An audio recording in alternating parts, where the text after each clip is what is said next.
එතකොට මේ සම්භාවිතාව කියන්නේ පුතේ අපි මේ විය හැකියාව කියන එක තමයි.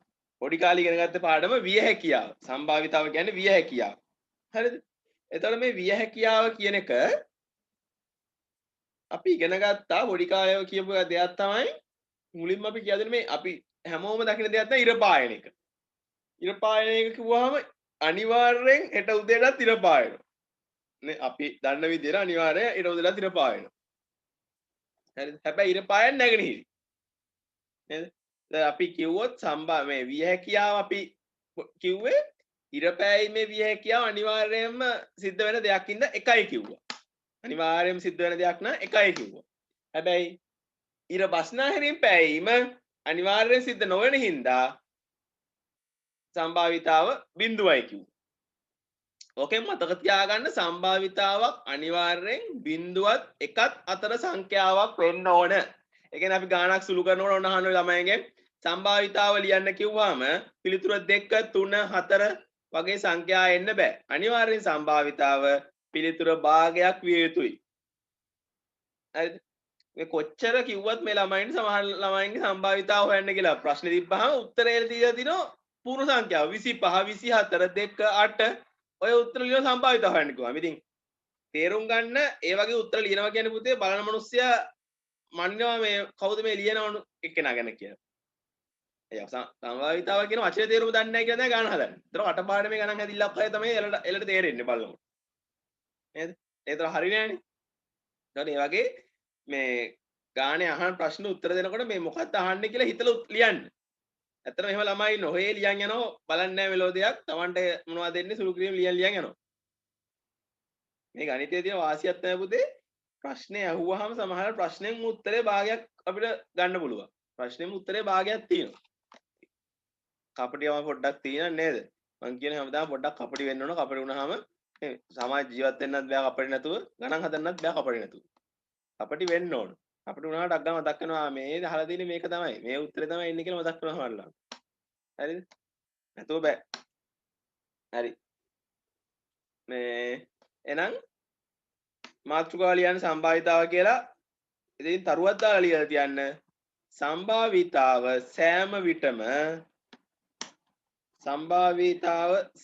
විටම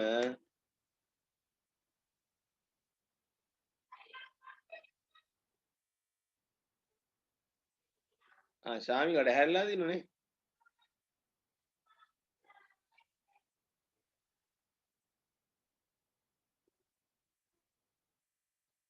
සම්භාවිතාව සෑම විටම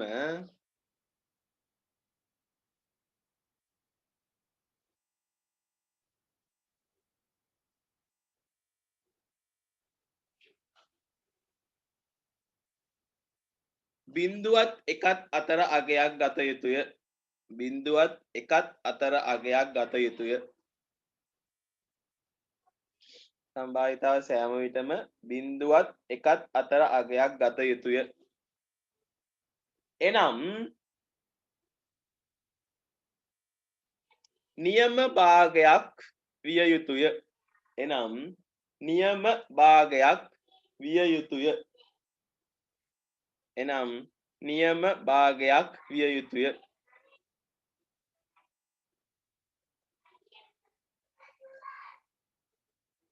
නියම භාගයක් විය යුතුය.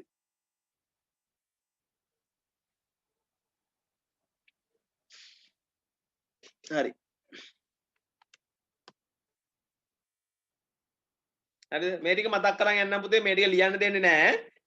මේ 9 වසර සම්භාවිතා ප්‍රසන්ටේෂන් එකමයි මම ඔයාලට උගන්වන්නේ. ඒ කියන්නේ 9 වසර ටිකම තමයි මතක් කරන්නේ. ඒ කියන්නේ මම 9 වසරට මේ බ්‍රහස්පතින්දා කරපු පාඩම සම්භාවිතාව. ඒකේ ප්‍රසන්ටේෂන් එකම තමයි මුල් ටික යන්නේ. පස්සේ තමයි ඔයාලගේ එක පටන් ගන්න. හරිද? එතන ලියන්න දෙයක් තියෙනම් වැදගත් දෙයක් තියෙනම් ලියා ගන්න. මේ අනිත් ඒවා ඉතින් ලියන්න ඕනේ නැහැ. මම වැදගත් දේවල් කියන්න ලියන්න ඕනේ. ඔයාලා මත නැති ඒවා. නේද? නැත්නම් 9 වසර පොත ගෙදර තියෙනවනේ. හරි. බලා ගන්න සසම්භාවී පරීක්ෂණ.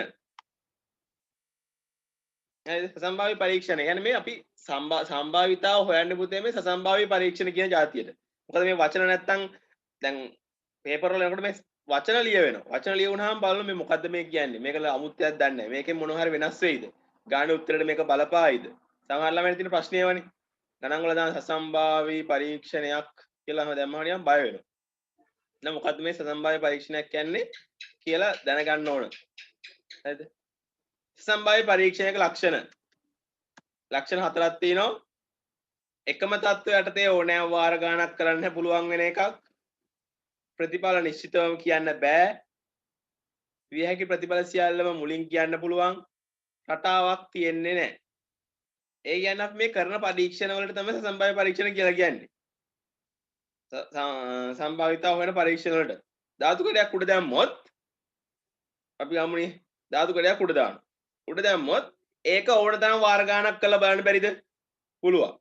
ධාතු කඩේ උඩ දානවා එකපාරක් බලනවා දෙපාරක් බලනවා තුන් පාරක් බලනවා හතර පාරක් බලනවා ඕන තරම් උඩ දාලා බලන්න පුළුවන්. එකම තත්ත්වයකට කියන්නේ එකම තැන කියන වගේ අදහස. තත්ත්වයක් කියන්නේ ඔය අපි හරිය විදිහට ගන්නවා එකම තත්ත්ව ගමන් උෂ්ණත්වය, කාලගුණය, එතකොට තියෙන පරිසරය ඔක්කොම එකම වෙන්න ඕන. ඒකම තත්ත්වයට කියන්නේ ඒක. ඉතින් එච්චර ලොකු මේ බර හිතන්න දෙයක් නැහැ. මේ සාමාන්‍ය අපි හිතමු මෙන්න මේ අපි එකම තැන ඉඳන් ඕන ගණනක් උඩ දාන්න පුළුවන් වාර ගන්න. නේද? එහෙනම් ඒක හරි. පරීක්ෂණයේ ප්‍රතිඵල නිශ්චිතවම කිව නොහැකි වීම. ඒ කියන්නේ උත්තරේ හරියටම කියන්න බෑ. ඒ කියන්නේ ධාතු කඩක් උඩ දැම්මහම එක හම්බ වෙයිද, දෙක හම්බ වෙයිද, තුන හම්බ වෙයිද, හතර හම්බ වෙයිද, පහ හම්බ වෙයිද, හය හම්බ වෙයිද. ඒ කියන්නේ මොකද්ද උත්තරේ කියලා අපිට හරියටම කියන්න බෑ. හැබැයි පරීක්ෂණයේ විය හැකි ප්‍රතිඵල සියල්ලම කලින් කියන්න පුළුවන්. ඒ කියන්නේ මෙන්න මේ ටික තමයි වෙන්නේ කියලා කියන්න පුළුවන්. මෙන්න මේ ටික තමයි වෙන්නේ කියලා කියන්න පුළුවන්. ඒ කියන්නේ ඔන්න හිතන්න ධාතු කැටේ 1 2 3 4 5 6 ඒ ටික තමයි වෙන්නේ කියලා අපිට මුලින් කියන්න පුළුවන්. වැටෙන්න කලින් කියද ඔන්න ඔය 6 එකක්. අන්න එහෙම කියන්න පුළුවන්. දැන් මෙහෙම එකක් හිතන්න. ඔන්න මල්ලක් දිනවා මල්ලකට අත් දාලා අපි ගන්නවා. මල්ලකට අත් දාලා මල්ලේ තියෙන දෙයක් ගන්නවා. එතකොට ඒක සසම්භාවී වෙනවද නැද්ද? මල්ලකට අත දාලා තියෙන අතුරු තියෙන දෙයක් ගන්නවා. සසම්භාවී වෙනවද නැද්ද? කියන්න ඕනේ ඉතින්. මල්ලකට අත් දාලා මල්ලෙන් දෙයක් ගත්තොත් ඒක සසම්භාවී වෙනවද නැද්ද?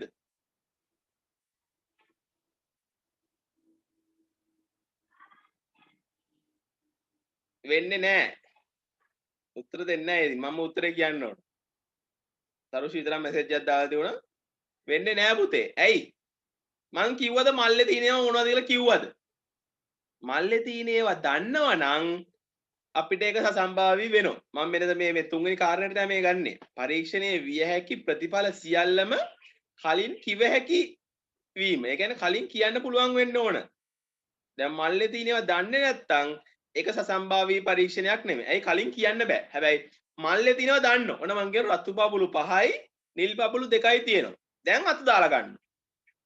දැන් අත් දාලා ගන්නකොට අපි දන්නවා අනිවාර්යෙන් ඔය රතු පබුළු 5 හරි නිල් පබුළු 2 හරි තමයි එන්නේ කියලා. වෙන මුකුත් එන්න බෑ කියලා දන්නවා.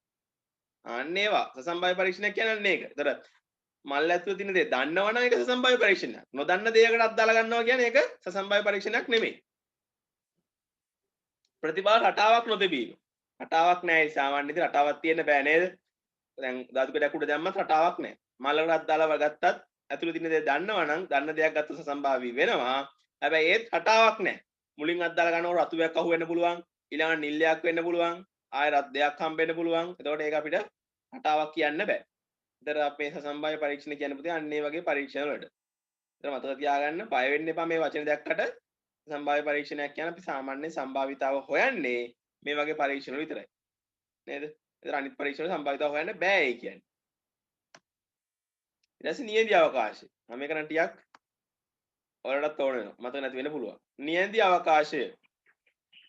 යම්කිසි පරීක්ෂණයක් සිදු කරාම සිදුවිය හැකි සියලුම ප්‍රතිඵල අඩංගු කුලකයට කියන අපි නියැදි අවකාශය කියලා. මේක ලියාගමු.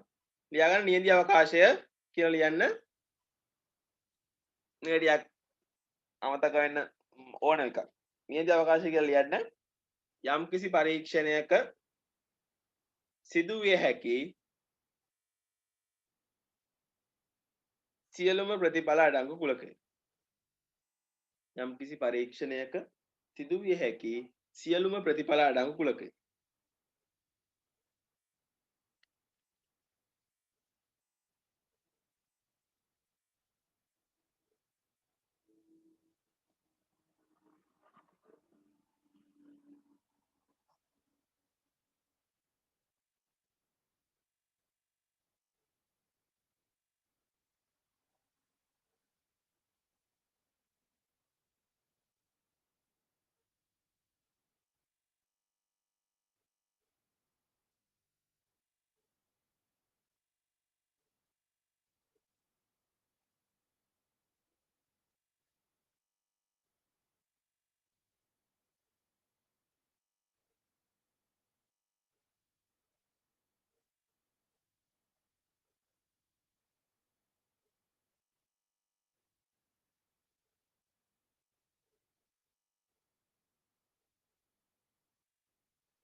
හරිද? එතකොට මෙන්න මේ නියති අවකාශය අපි පුතේ S අකුරෙන් හඳුන්වනවා. නියති අවකාශයේ S අකුරෙන් හඳුන්වනවා. හරිද? S එක මතක ඇති S අකුර තමයි අපි දැම්මේ නියති අවකාශයට. හරිද? එන උදාහරණයක් ගත්තොත් ධාතු කඩේ මම කියපු එක මෙන්න මේ S සමානයි 1 2 3 4 5 6 කියලා ලියන්න පුළුවන්. එන නියති අවකාශය. මොකක් හරි පරීක්ෂණයක් කරාම මේකේ වෙන්න පුළුවන් දේවල්. අර දැන් මම කියවනේ අපි සසම්භාවී පරීක්ෂණයක් කියන එකේ වෙන්න පුළුවන් දේවල් මුලින් දැනගන්න ඕන. ඔක්කොම ටික වෙන්න පුළුවන් මේ ටික කියලා දැනගන්න. හැබැයි හරියටම දන්නේ නැහැ මොකද්ද වෙන්නේ කියලා. වෙන්න පුළුවන් ටික දැනගන්න ඕන. ඒ කියන්නේ අනිවාර්යෙන් අපි සම්භාවිතාව හොයන්න නම් පරීක්ෂණයක ඒ පරීක්ෂණයේ සිදුවිය හැකි සියල්ලම දැනගන්න ඕන. අන්නේ සිදුවිය හැකි සියල්ල කුලකයක් ලෙස ලිව්වොත් සංගවරහන් දාලා ඉංග්‍රීසි S අකුර දාලා කුලකයක් ලෙස ලිව්වහම ඒකට අපි කියනවා නියැඳි අවකාශය. එහෙනම් මතක තියාගන්න මේ ලියන්නේ යම්කිසි පරීක්ෂණයක සිදුවිය හැකි ප්‍රතිඵල ටික ඔක්කොම කුලකයක් ලෙස ලිව්වහම ඒකට කියනවා නියැඳි අවකාශය කියලා. එතන අපි නියැඳි අවකාශය ඕන නම් අපිට NS කියලා ලියන්නත් පුළුවන්. ඒ කියන්නේ කුලකාංකණය මතකයි NS කියලා ලියනවා නියැඳි අවකාශය. NS සමානයි මේක ඒත විදියට 6යි. 1 2 3 4 5 6යි. තව උදාහරණයක් අරගමු. ප්‍රසිද්ධම ගණන් ටික මම මේ උදාහරණ දෙකකට ගත්තේ. එක්කෝ ධාතු කඩයක් උඩ දානවා. එක්කෝ මල්ලක තියෙන මොනවා හරි දෙයක් ගන්නවා. හරිද?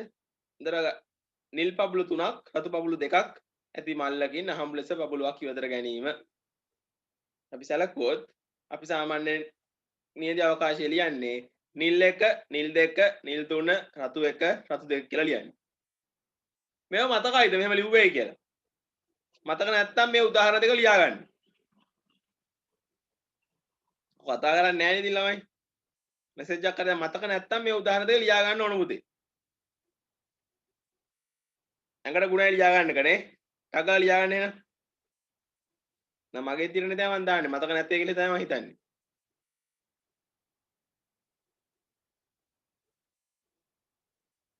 තරුෂිට නම් මතකයිලු. අනිත් අය ඉතින් මොකුත් කියන්නෙත් නැහැ මෙසේජ් එකක් දාන්නෙත් නැහනේ. මයික් එකක් තියෙන පුතේ ඔක ඔන් කරලා කතා කරන්න පුළුවන්. හොඳේ ඔන් කරාම මට ඇහෙනවා කියන ඒවා. මම අල්ල ගෙදර මිනිස්සු කෑ ගහන්නේ වැහෙනින්ද බයද ඔන් කරන්න.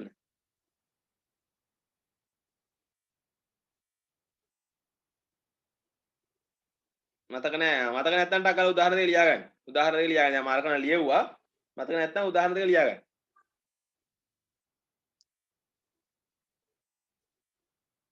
මතක නැති කට්ටිය ඉන්නවා. හින්දා උදාහරණ දෙක ලියා ගන්න.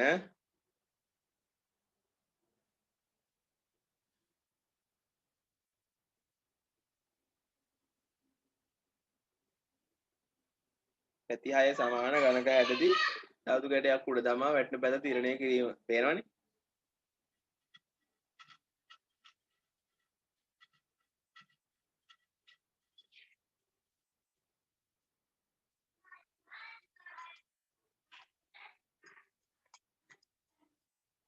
දැන් පුතේ හදිස්සියවත් ලබන සතියේ ඉඳන් ක්ලාස් පටන් ගන්න අවසර දුන්නොත් හරිද? අවසර දෙනවා කියලා තමයි නිවුස් එකට මට කිව්වේ. අවසර දුන්නොත් මම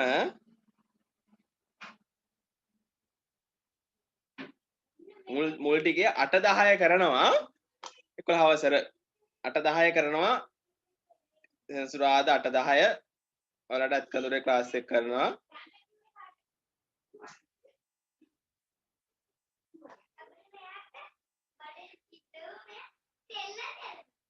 ඒකත් 30 තමයි කරන්න වෙන්නේ කිව්වේ. හරි අවසර දුන්නොත් අපි කරනවා 8 10 සෙනසුරාදාට. හරි මේක හරියට අහගන්න වෙන විදිය. ඉන්න ළමයිට අහුවත් කර කියන්නේ. සෙනසුරාදාට 10 කරනවා 11 අවසර තමයි පටන් ගන්නෙ. හරිද? අපේ ළමයින්ගේ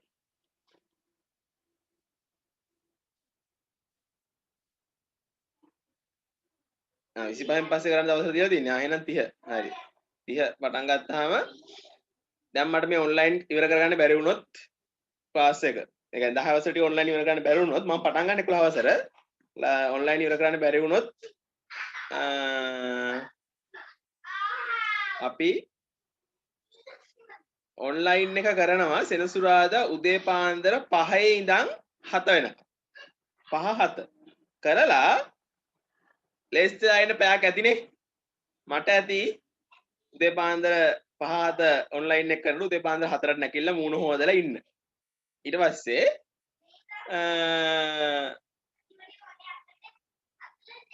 7ට ක්ලාස් එක නැවැත්තුවාම ලේස්තිලා ක්ලාස් එකට එන්න 8ට 11 ඒතකොට මේක කරන්න වෙන්නේ බය වෙන්න එපා සත් දෙකක් විතරයි තමයි.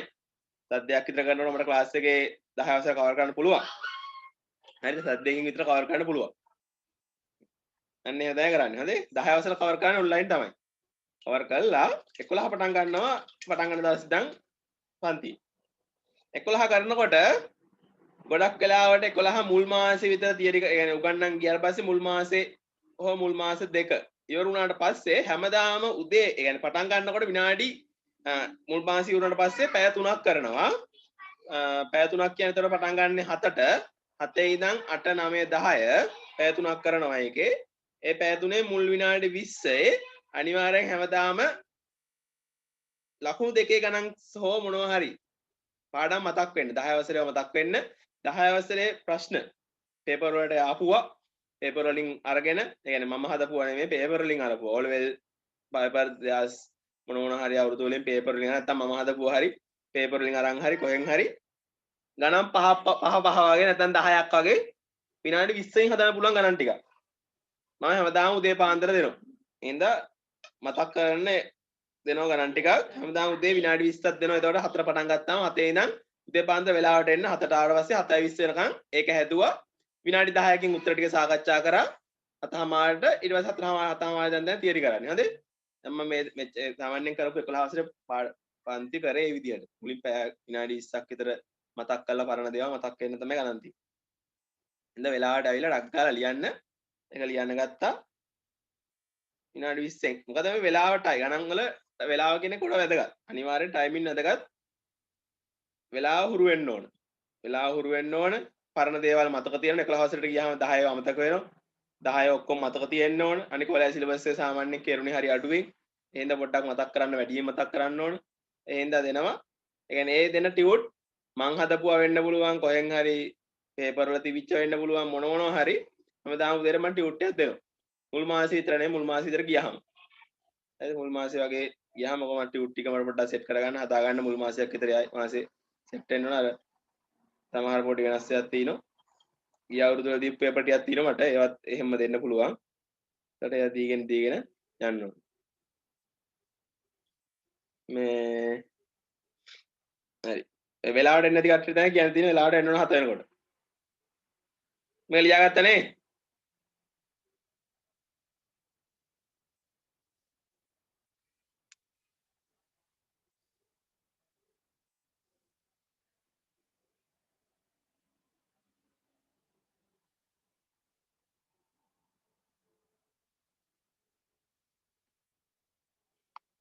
හරි ලියලා ඉවරයිනේ. ඊළඟට තව වචනයක් තියෙනවා මෙන්න මේ වචන සමහරවල් බය වෙනවා සමසේ භව්‍ය ප්‍රතිඵල. ඒක නම් පුතේ බය වෙන දෙයක් නෑ. ඒක අපිට ගණන් වලට බලපෑමක් සිද්ධ වෙන්නේ නැහැ. සමසේ භව්‍ය ඒව තමයි සම්භාවිතාව හොයන්නේ. දැන් විභාගේ දැන් 11 වසරේ ඔලෙවල් ගණන් ආවොත් එන්නේ සමසේ භව්‍ය ප්‍රතිඵල දින ගණන් තමයි. අනිත් ඒවා එන්නේ නැහැ. හරිද? සමසේ භව්‍ය ප්‍රතිඵල. මේකෙදි මතක ඇති අර අපි කියනකොට ධාතු කඩයක් උඩ දානවා නම් ධාතු කඩේ තියෙනවනේ ඝනක ආභ හැඩති. නේද? ඕකේ තියෙන සාධාරණ වස්තු සාධාරණ වස්තු කියලා જાතියක් අපි ඉගෙන ගත්තා. ඝනකයක් උඩ දැම්මොත් සාධාරණයි. ඝනකාභයක් උඩ දැම්මොත් සාධාරණ නැහැ. ඇයි ඝනකාභේ එක පැත්තක් විශාල හින්දා ඒක සාධාරණ නැහැ. මේක ලියන්න දෙයක් නැහැ. සාධාරණ නැහැ මොකෝ ඝනකාභ එක පැත්තක වැටීමේ හැකියාව වැඩි. ඒතකොට එක පැත්තකට අසාධාරණයි. සමහර පැති වලට අවාසි.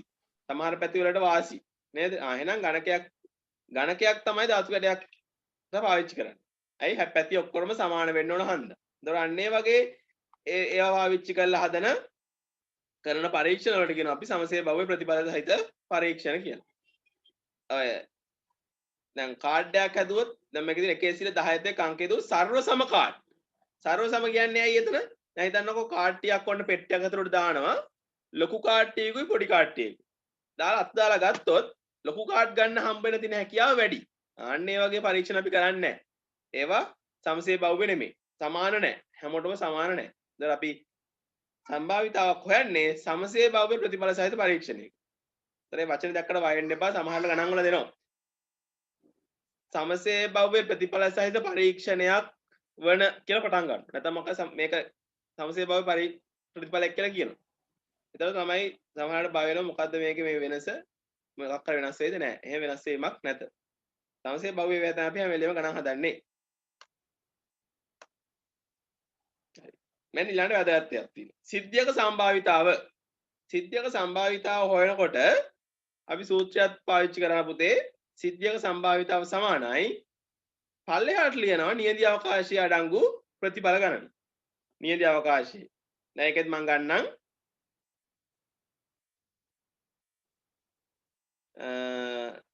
නියදී අවකාශය කියන එකට දැන් අපි ගමු ධාතු කඩේම ගමු. ධාතු කඩයක් උඩ දැම්මොත් ඉස්සෙල්ලා නියදී අවකාශය ලිව්වා. නියදී අවකාශය කීයද? 6යි. නේද? ධාතු කඩයක් උඩ නියදී අවකාශය 6යි. සිද්ධිය ගන්නවම එක ලැබීමේ සිද්ධිය. එතකොට ප්‍රතිඵල තියෙන්නේ එකයි. එහෙනම් උත්තරේට එන්නේ උත්තරේ 6න් 1යි. තව උදාහරණයක් ගත්තොත් ධාතු කඩයක් උඩ දාන එකේම සිද්ධිය ගන්නවම ඉරට්ට සංඛ්‍යාවක් ලැබීම. ඉරට්ට සංඛ්‍යාවක් ලැබීම. එතකොට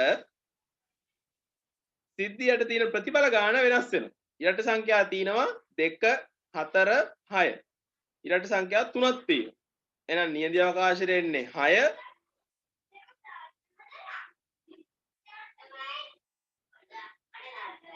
නියදී අවකාශයට එන්නේ 6 නේද? ඒතර පල්ලෙහාට එන්නේ නියදී අවකාශයට එන්නේ 6. අදාළ සිද්ධි ගාන එන්නේ ඉරට්ට සංඛ්‍යා නම් 3යි. ඉරට්ට සංඛ්‍යා නම් 3යි. 6න් 3යි. නේද? ඒතර මේකත් අපි ඉගෙන ගත්තා. සිද්ධියක සම්භාවිතාව නියදී අවකාශය පල්ලෙහාට ලිව්වා ප්‍රතිඵල ගාන උඩට ලිව්වා. මේක මතක තියාගන්න පුතේ මේක ඕල් ලෙවල් වලට එන්න පුළුවන් ගාන මොකක් හරි එකක් දීලා සම්භාවිතාව ලියන්න කියලා. එතකොට මේක ලකුණු හම්බ වෙන්නේ හරය තීරණය කරනවට. ඒ කියන්නේ මොකද්ද? නියදී අවකාශය තීරණය කරනවට එක ලකුණයි. ලවය තීරණය කරනවට ඒ කියන්නේ අපි ඒ අහන සිද්ධියේ ප්‍රතිඵල ගාන තීරණය කරනවට එක ලකුණයි. එතකොට ලකුණු දෙකේ ගානක් එන්නේ මේකට. පළවෙනි කොටසට එන්නේ ගොඩක් වෙලාවට මේ කැලේ එන්නේ පළවෙනි කොටසට ලකුණු දෙකක් හම්බ වෙනවා. හරය තීරණය කරනවට එක ලකුණයි. ලවය තීරණය කරනවට එක ලකුණයි කියලා සම්භාවිතාව ගානක් ඇහුවොත් ලකුණු දෙකක් හම්බෙන්නේ. හරිද? එහෙනම් දෙවෙනි කොටසේ නේ පළවෙනි කොටස. එහෙනම් මතක තියාගන්න විභාගයේදී අහනකොට නේද? අපිට හරය හරි ෂුවර් නම් හරය හරි ලියලා තියන්න. ලවෙට මොකක් හරි බොරුවක් හරි ලියලා තියන්න. ෂුවර් නැත්තම්. හරයට එන්නේ අනිවාර්යයෙන් මොකද්ද? නියදී අවකාශයේ ප්‍රතිඵල ගණන. සිද්ධියක සම්භාවිතාව ගත්තොත්. ඊට පස්සේ මේකට පුතේ අපි සූත්‍රයක් පාවිච්චි කරා. මෙන්න මෙහෙම සූත්‍රයක් පාවිච්චි කරා. ඒ සූත්‍රය ආවේ නියදී අවකාශයට අපි S ගත්තා කිව්වා. එතකොට නියදී අවකාශයේ අඩංගු ප්‍රතිඵල ලියනවා අපි NS වලින්. මේ NS කියන එක මතකයි නේද? කුලකවල තියුණා අවයව ගණන. NS. නේද? අවයව ගණන. එතකොට S කියන කුලකයේ අවයව ගණන තමයි NS කියලා ආවේ. සිද්ධියට අපි A කියලා ගත්තොත් ඒක ඉංග්‍රීසි අකුර අපිට කැමති අකුරක් ගන්න පුළුවන් නේ. A කියලා ගත්තොත් NA. ඒ කියන්නේ මොකද්ද? ඒ සිද්ධියේ තියෙන ප්‍රතිඵල ගණන. ඒ සිද්ධිය අඩංගු ප්‍රතිඵල ගණන. එහෙනම් පල්ලෙහාට නියදී අවකාශය ලියලා උඩට සිද්ධිය අඩංගු ප්‍රතිඵල ගණන ලිව්වහම තමයි සම්භාවිතාව වෙන්නේ. මෙන්න අලුත් ඉලක්ක අකුරක්. නේද? PA. මම කියන්නේ 9 වසරේදී තියුනේ මේක. PA. P කියලා ලිව්ව පුතේ සම්භාවිතාව. ඒකේ P අකුර ආවේ probability. probability. ඉංග්‍රීසියෙන් සම්භාවිතාවට කියන්නේ probability කියලා. ඒ හින්දා තමයි P අකුර ආවේ. ඒ P අකුර එන්න හේතුව ඒක. probability කියලා සම්භාවිතාවට කියනතර A. මේකේ තේරුම A නම් සිද්ධියෙහි සම්භාවිතාව PA. ඒ සිද්ධියේ probability එක. ඒ සිද්ධියේ සම්භාවිතාව සමාන වෙනවලු මෙන්න මේ සූත්‍රෙදී. අරකම තමයි සිංහලෙන් කියන්න තියෙන්නේ. නියදී අවකාශය අවයව ගන්න උඩට ලියන්න ඕන අදාළ සිද්ධිය ප්‍රතිඵල ගණන. හරිද? ඔන්න ඔක ලියලා තියාගන්න. සිද්ධියක සම්භාවිතාව කියලා.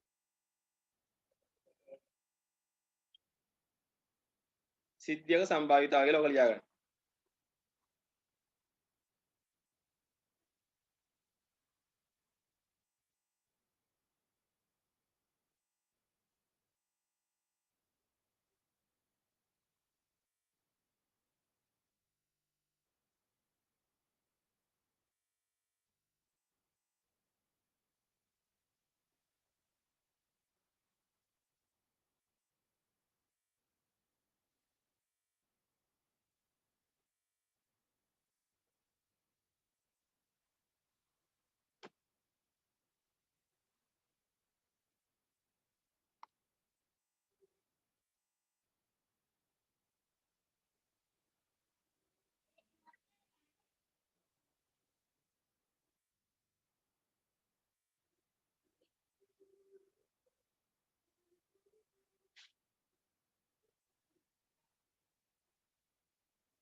මොකද නැති වුණාද ඒක?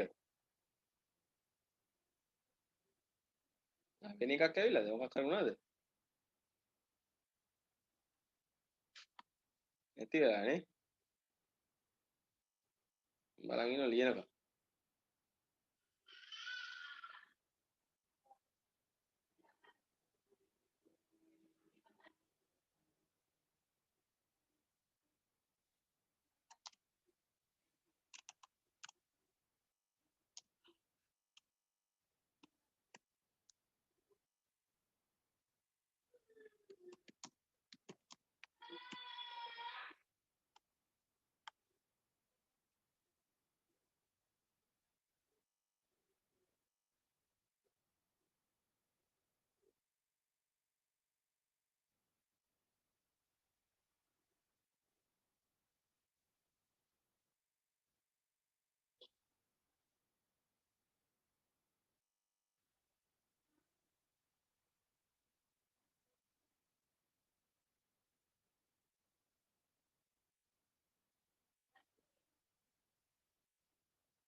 හරිනේ. කොහොම ඉස්සර. අපි ඒකට උදාහරණයක් ලියාගමු ගානක් හදාගමු බලන්න. මේක ඉල්ල උත්තර ටික ලියන්න බලන්නක් ගාලා. කියා දෙන්න යන්නේ නැහැ මේ පොඩි ගණන්නේ. ටකා ලියන්න බලන්න. සූත්‍ර ලියන්න. PA සමානයි දෙවෙනි එකට PB කියලා ලියන්න තුන්වෙනි එකට C කියලා අරන් ලියන්න. සූත්‍ර ලියන්නක් ගාලා. ගාන ලියන්න ඕනද? ගානක් ලියන්න ඕනේ. ඉතින් ගානවල ලියව කොහොමද උත්තර ලියන්නේ?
සර් ස්ක්‍රීන් එක නැති වුණානේ. පොඩ්ඩයි දාන්න. හරිනේ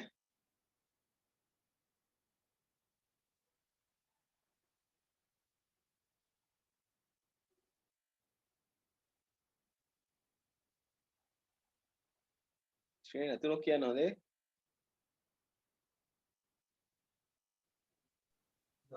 ආයි නැතුණා සර්. මොනවද නිශ්චින් එක තියාගන්න ඕක නැති කරගන්න නැතුව සර් නේ සර් ස්ක්‍රීන් එක ගලව ගන්න. මම මොකුත් කරන්නේ මම මේ ඔහේ ශ්‍රීන දිහා බලාගෙන ඉන්නේ මම මේ අනිවිසලවසල පූජාව කරනවා ශ්‍රීන දිහා බලන්න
නිදිමත වෙන ඩක් ගාලා ලීලි ඉවර කරනවා මට නිදිමත හැදෙනවා මේ පුටුටලා ඔක දිහා බලන් ඉන්න ගියාම ශ්‍රීන දිහා බලන් ඉන්නකොට වැඩක් කරන්නත් නැහැ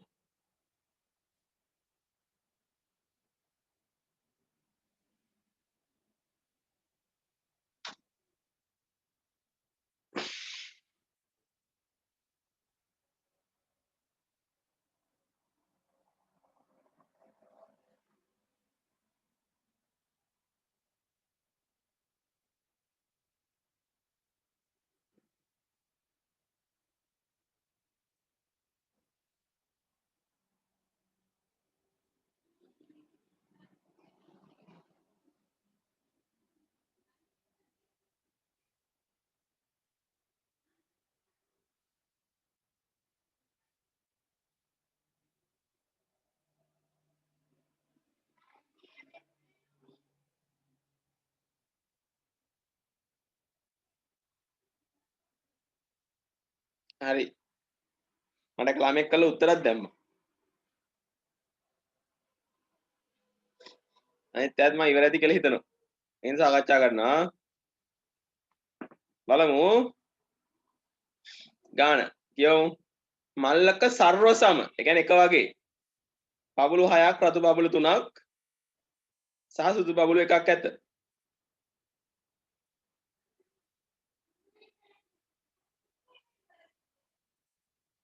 හරිද ඉවතට ගත්තාම මොකක්ද අහන වෙන්නේ රතු පබළුවක් වීමේ සම්භාවිතාව එතකොට මතක තියාගන්න නියති අවකාශය අතර ලියන්න ඕන ඒ කියන්නේ නියති අවකාශය කියන්නේ මේකේ කොච්චර පබළු තිබුණාද කියලා නේද පබළු 10ක් තියෙනවා එහෙනම් යට ලියනවා කීයද 10 යටට 10 උඩට රතු ගාන කීයද රතු පබළු කීයද එක් 3 රතු පබළු 3 එහෙනම් උත්තරේ උඩට කීයද ලියන්නේ 3 ඊළඟ සුදු පබළු තියෙන්නේ 1යි එහෙනම් යටට 10 උඩට 1 නිල් පබළු යටට 10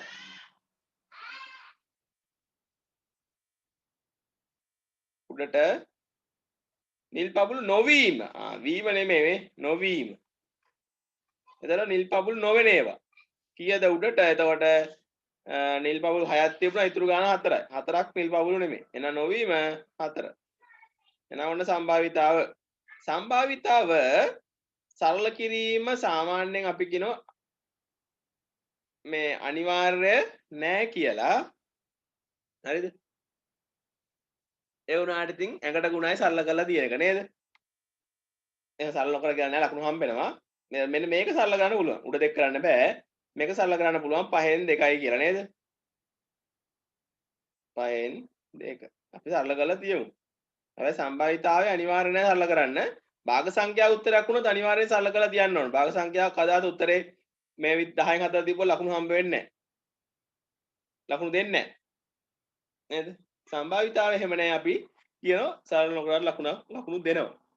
අනිවාර්ය කරන්නේ නැහැ සම්භාවිතාව සරල කිරීම. හරි. හරිද?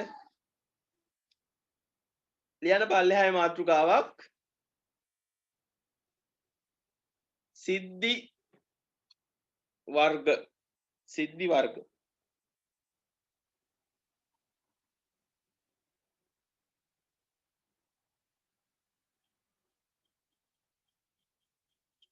සිද්ධි වර්ග. හරි අහන් ඉන්න. පුතේ මේ සිද්ධියක් සහ ප්‍රතිඵලයක් අතර වෙනසක් තියෙනවා. සිද්ධියක් සහ ප්‍රතිඵලයක් අතර වෙනසක් තියෙනවා. ඒක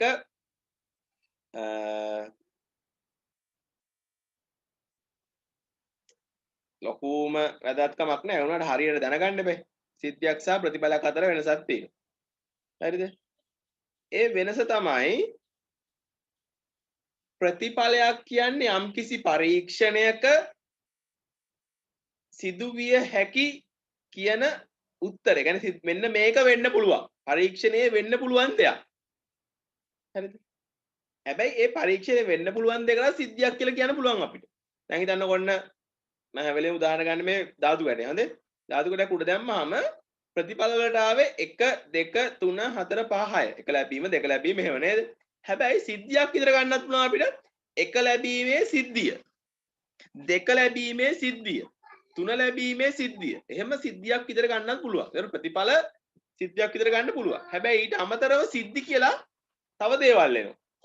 ඉරට්ට සංඛ්‍යාවක් වීම, ඔත්තේ සංඛ්‍යාවක් වීම, ප්‍රථමක සංඛ්‍යාවක් වීම, දෙකට වැඩි සංඛ්‍යාවක් වීම, 10ට අඩු සංඛ්‍යාවක් මොනවා හරි අපිට සිද්ධි මවන්න පුළුවන් නේද?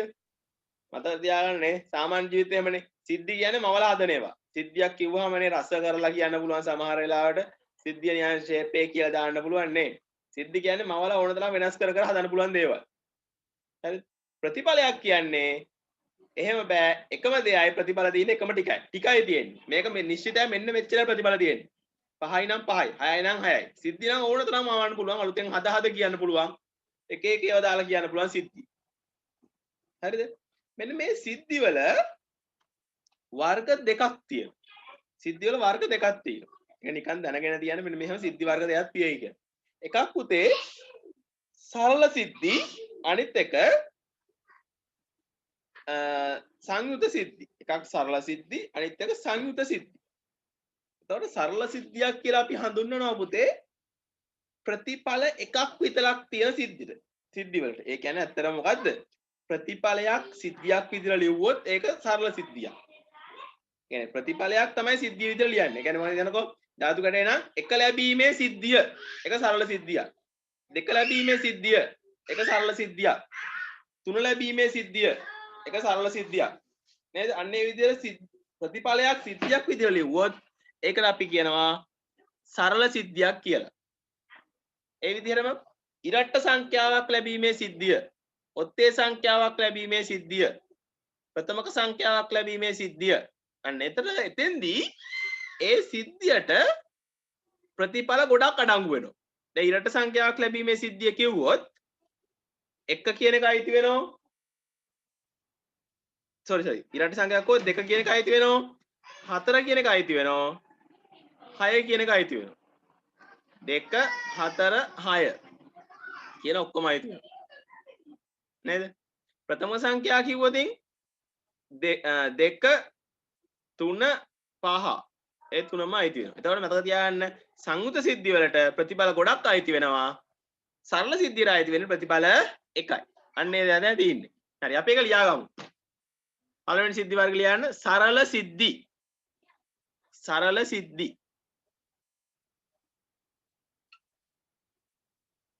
සරල සිද්ධි. එයාටද ලියන්න ප්‍රතිඵල එකක් පමණක් අඩංගු.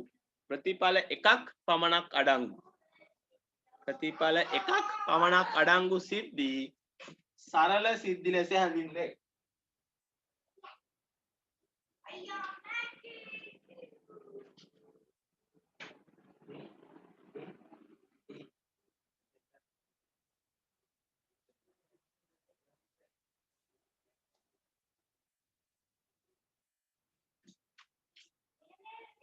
ඊට සංයුත සිද්ධි වල ලියා ගන්න ප්‍රතිඵල එකකට වඩා වැඩි ප්‍රමාණයක් අඩංගු සිද්ධි ප්‍රතිඵල එකකට වඩා වැඩි ප්‍රමාණයක් අඩංගු සිද්ධි මොකක්ද සර්? ප්‍රතිඵල එකකට වඩා වැඩි ප්‍රමාණයක් අඩංගු සිද්ධි සංයුත සිද්ධි ලෙස හැඳින්වේ. ප්‍රතිඵල එකකට වඩා වැඩි ප්‍රමාණයක් අඩංගු සිද්ධි සංයුත සිද්ධි ලෙස හැඳින්වේ.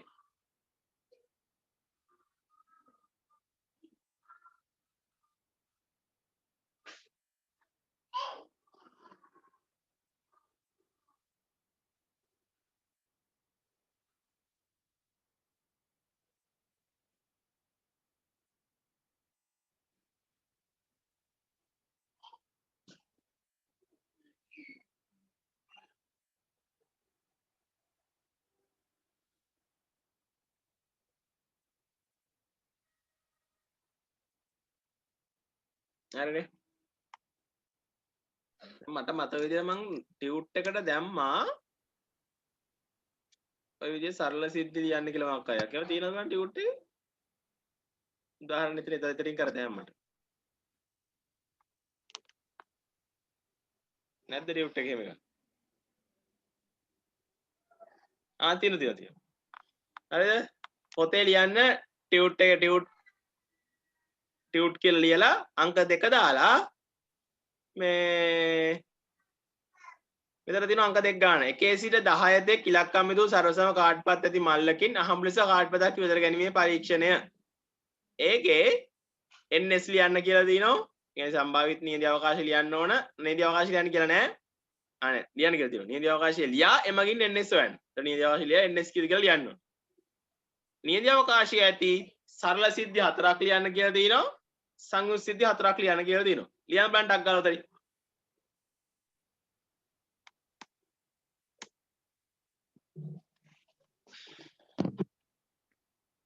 එහෙනම් තියෙනවනේ ටියුට් එකේ.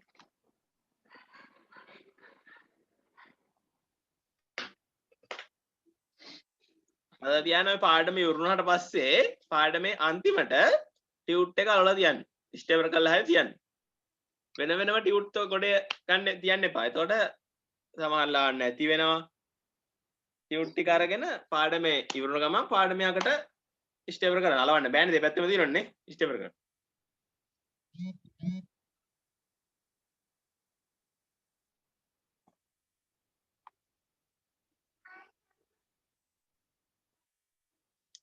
ටියුට් ගෙනා නැත්නම් බලන්න පුතේ මේකේ තියෙන හොඳේ මම බෝඩ් එකේ දැම්ම මේ තියෙනවා මම බලන්න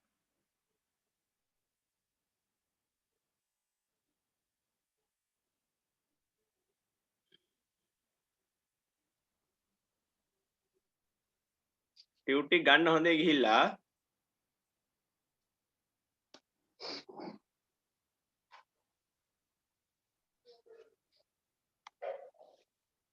නැත්නම් ටියුට් ගන්න එක වගේ අපරාධ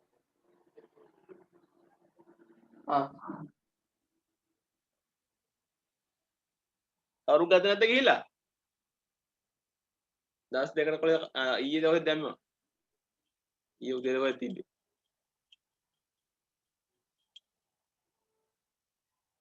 අද හිරුෂ නෑනේ මම මේ වෙලේ උදේ පාන්දර නැගිටිනවට මේ හිරුෂ නෑනේ පිස්සු කෙල ඉඳලා ඊයරා නිදා ගන්න නැති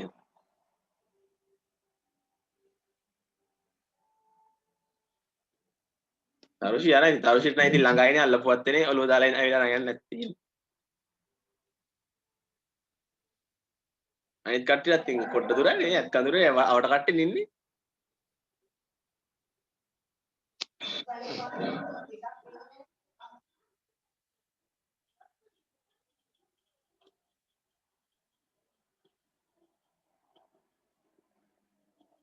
දැන් 11 වසරේට ආවට පස්සේ නේද උදේ 4ට විතර නැගිටලා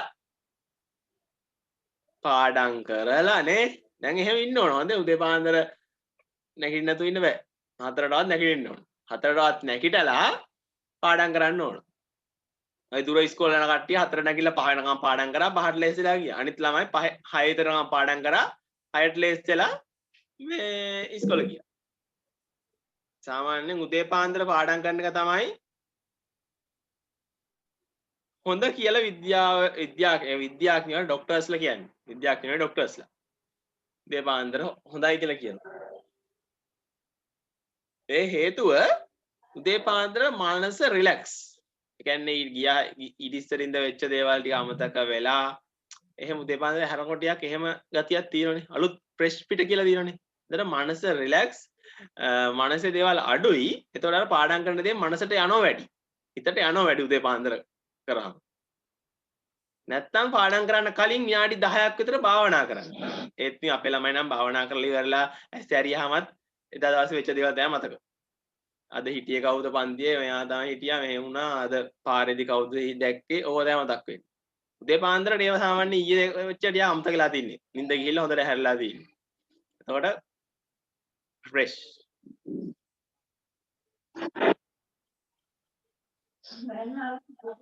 උදේ නැගිටින්න බැරි කට්ටිය ඉන්නවනම් රැයට පාඩම් කරන්න කලින් විනාඩි 10ක් විතර භාවනා කරන්න පොඩ්ඩක් එකම දෙයකට හිත යොමු කරන් ඉන්න විනාඩි 10ක් විතර භාවනා කරලා පාඩම් කරන්න ගන්න එතකොට ටිකක් ආයි ෆ්‍රෙෂ් වෙලානේ හිතේ තියෙන පරණ දේවල් නැති වෙලා අලුත් ෆ්‍රෙෂ් වෙලානේ ෆ්‍රෙෂ් වුණාම පාඩම් කරන්න හොඳයි කියලා තමයි කියන්නේ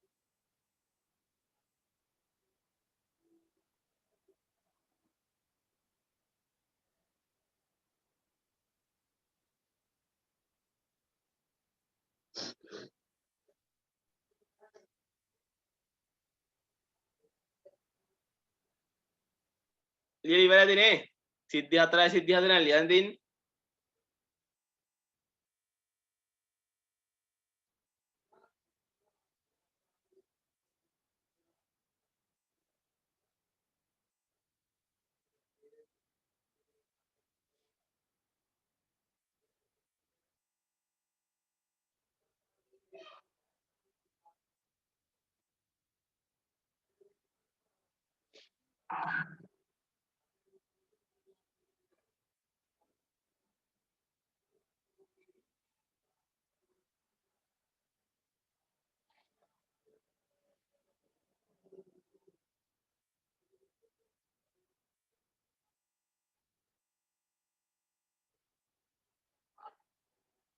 හරි ගායන්න ලියලා ෆොටෝ එකකුත් දැම්මා හරි හොඳේ හරි මම උත්තරට කියනපු දැන් ඇති වෙලාව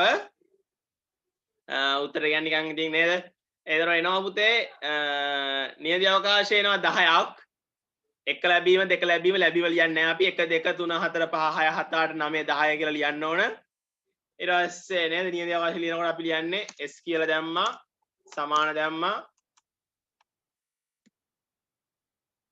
s කියලා දැම්මා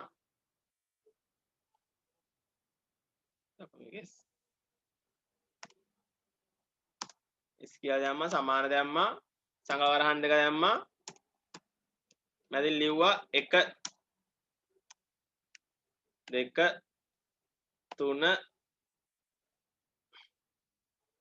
4 5 6 7 8 9 10 නේද ඔය ටික ලිව්වම හරි ඊට පස්සේ නියති අවකාශ සිද්ධි කිව්වහම සිද්ධි දිනවනේ ඉතින් නේද සරල සිද්ධි කිව්වහම එකයි. ඒතර 1 ලැබීම 2 ලැබීම 3 ලැබීම 6 ලැබීම 8 ලැබීම ඔය මොකක් හරි ලැබීම ලියලා තිනම් හරි. සංයුත සිද්ධි කිව්වහම ඉරට්ට සංඛ්‍යාවක් ලැබීම ඔත්තේ සංඛ්‍යාවක් ලැබීම ප්‍රථම සංඛ්‍යාවක් ලැබීම දෙකේ ගුණාකාරයක් ලැබීම තුනේ ගුණාකාරයක් ලැබීම ඊට පස්සේ වර්ග සංඛ්‍යා ලැබීම ත්‍රිකෝණ සංඛ්‍යා ලැබීම 6ට අඩු සංඛ්‍යාවක් ලැබීම 5ට අඩු සංඛ්‍යාවක් ලැබීම 6ට වැඩි සංඛ්‍යාවක් ලැබීම ඔය ඕනෑ ලියන්න පුළුවන් නේ හරි දැන් ආයෙත් පාඩමට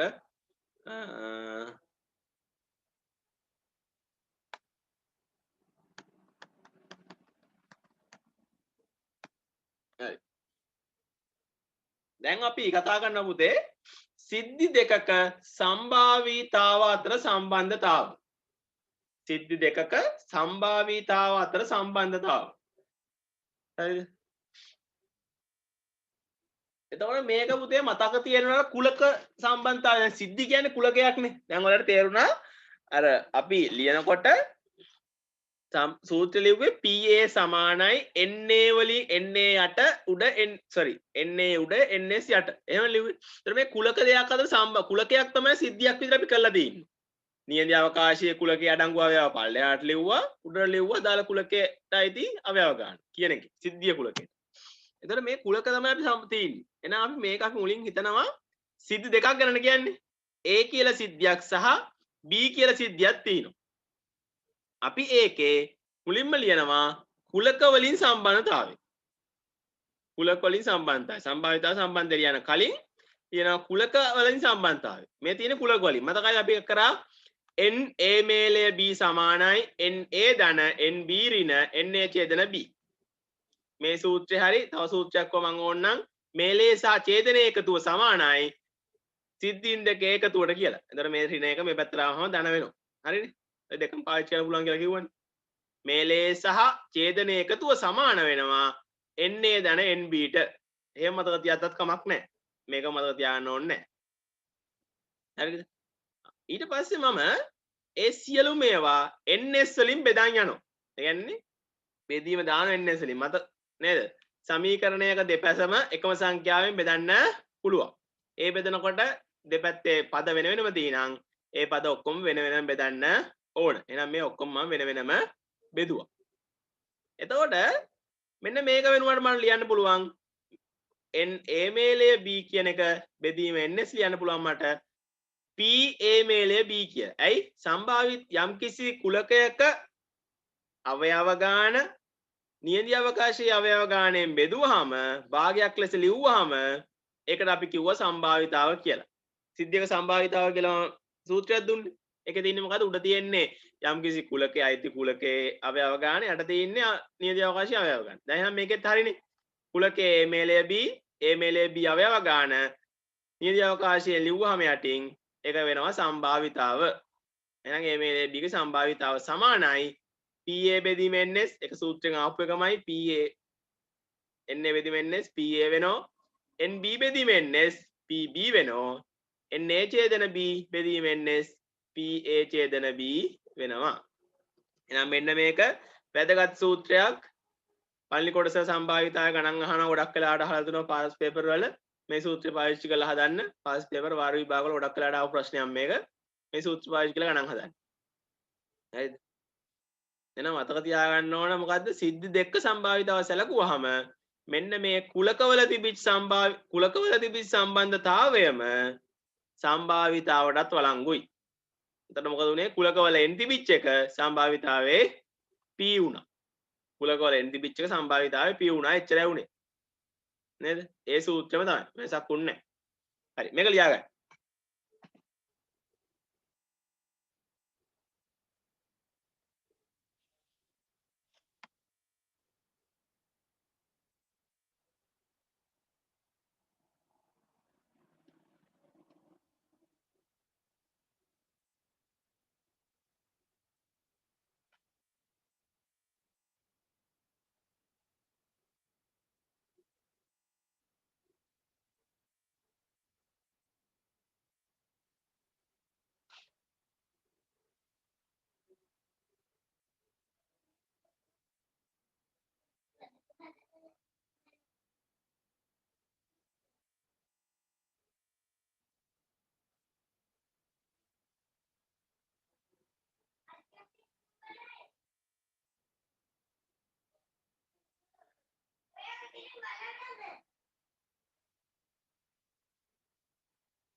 සර් මොකද්ද කිව්වේ?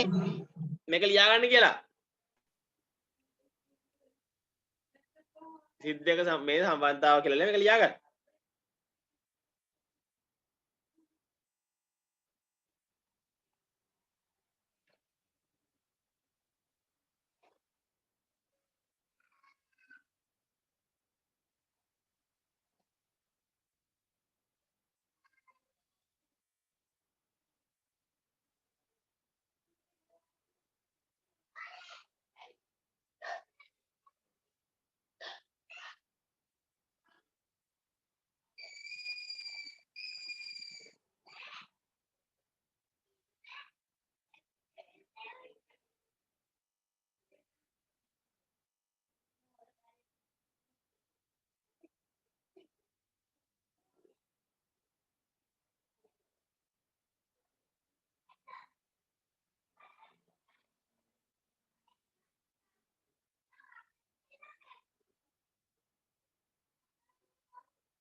හරිනේ ලියලා ඉවරයිනේ. හරිද?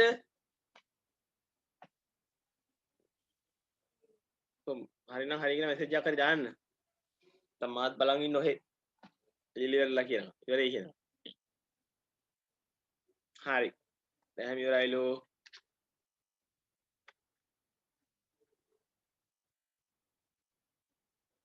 අරුෂිත් හරි. ඉවරයි හරි. ඉවරනේ. ගොඩක් කට්ටිය දැම්මා. දැන් දෙන්නේ තුන් දැම්මා කියලා අනිත් කට්ටිය ලියලා එක තමයි. ඊට පස්සේ පුතේ මෙන්න මේ සිද්ධීන් දෙක අතර තියෙන සම්බන්ධතාව අනුව මේ සූත්‍රය පොඩ වෙනස් වෙනවා.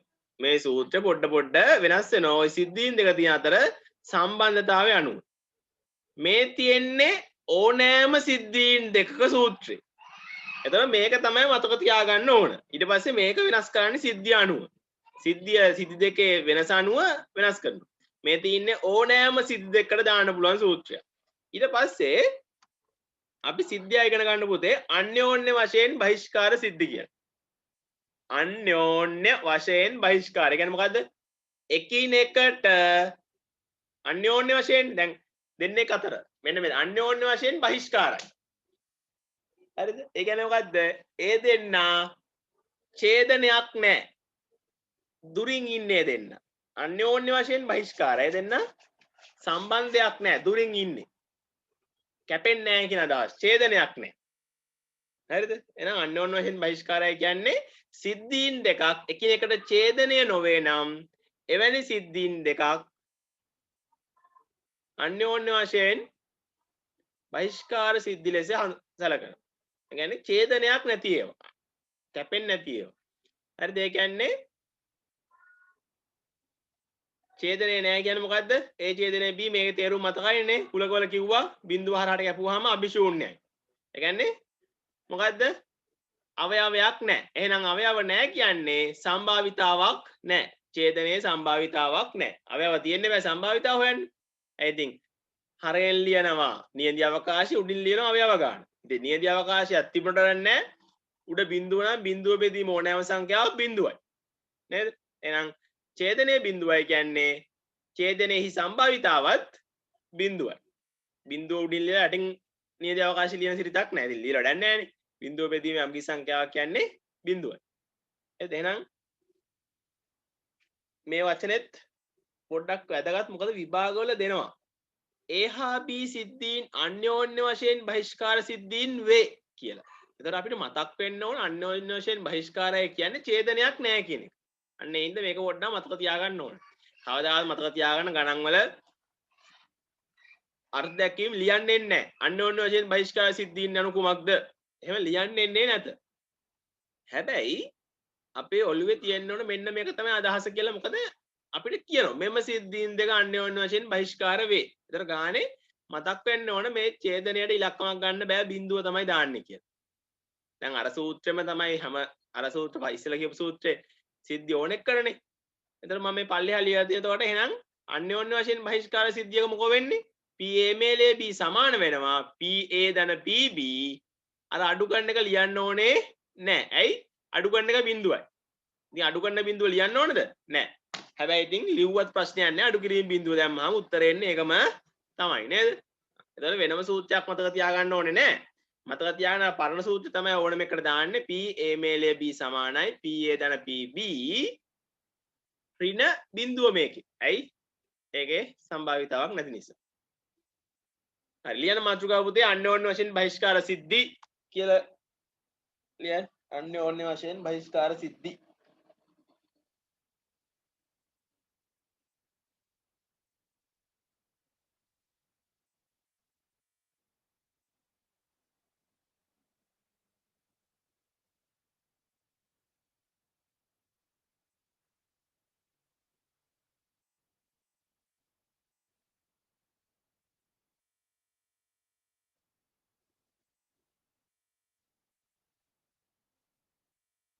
අන්‍යෝන්‍ය වශයෙන් බහිෂ්කාර සිද්ධි කියලා මේක ලියන්න.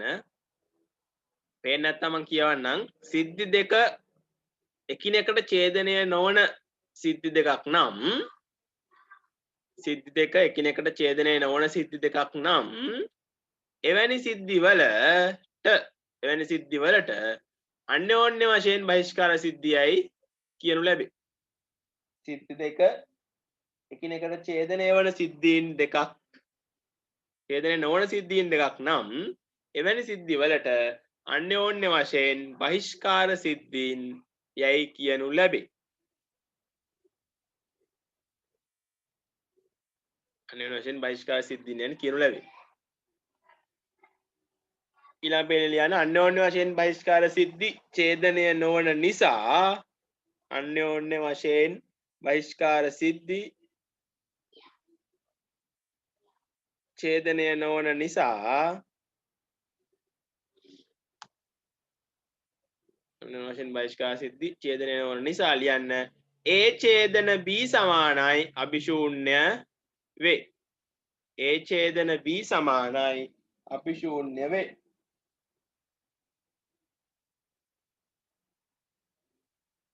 A ඡේදන B සමානයි අභිශූන්‍ය වේ.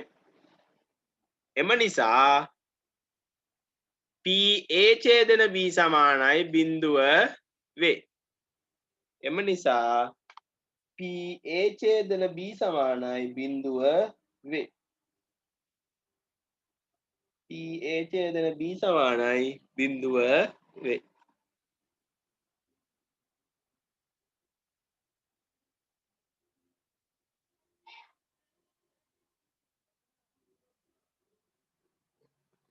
P A ඡේදන B සමානයි බිඳුව වේ.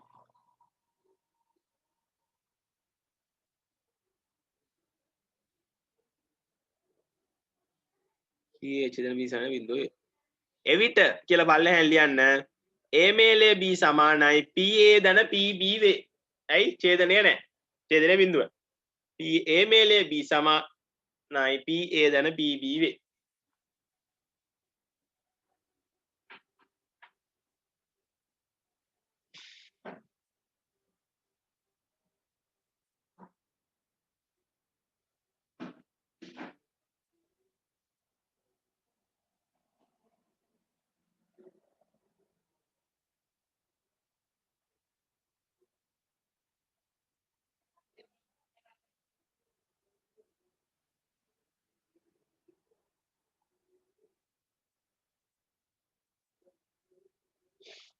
හරි.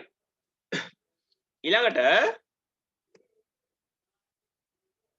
සිද්ධි වර්ගයක් තියෙනවා තව ස්වායත්ත සිද්ධි කියලා. ස්වායත්ත සිද්ධි. ස්වායත්ත සිද්ධි. හරිද? ස්වායත්ත සිද්ධි කියලා.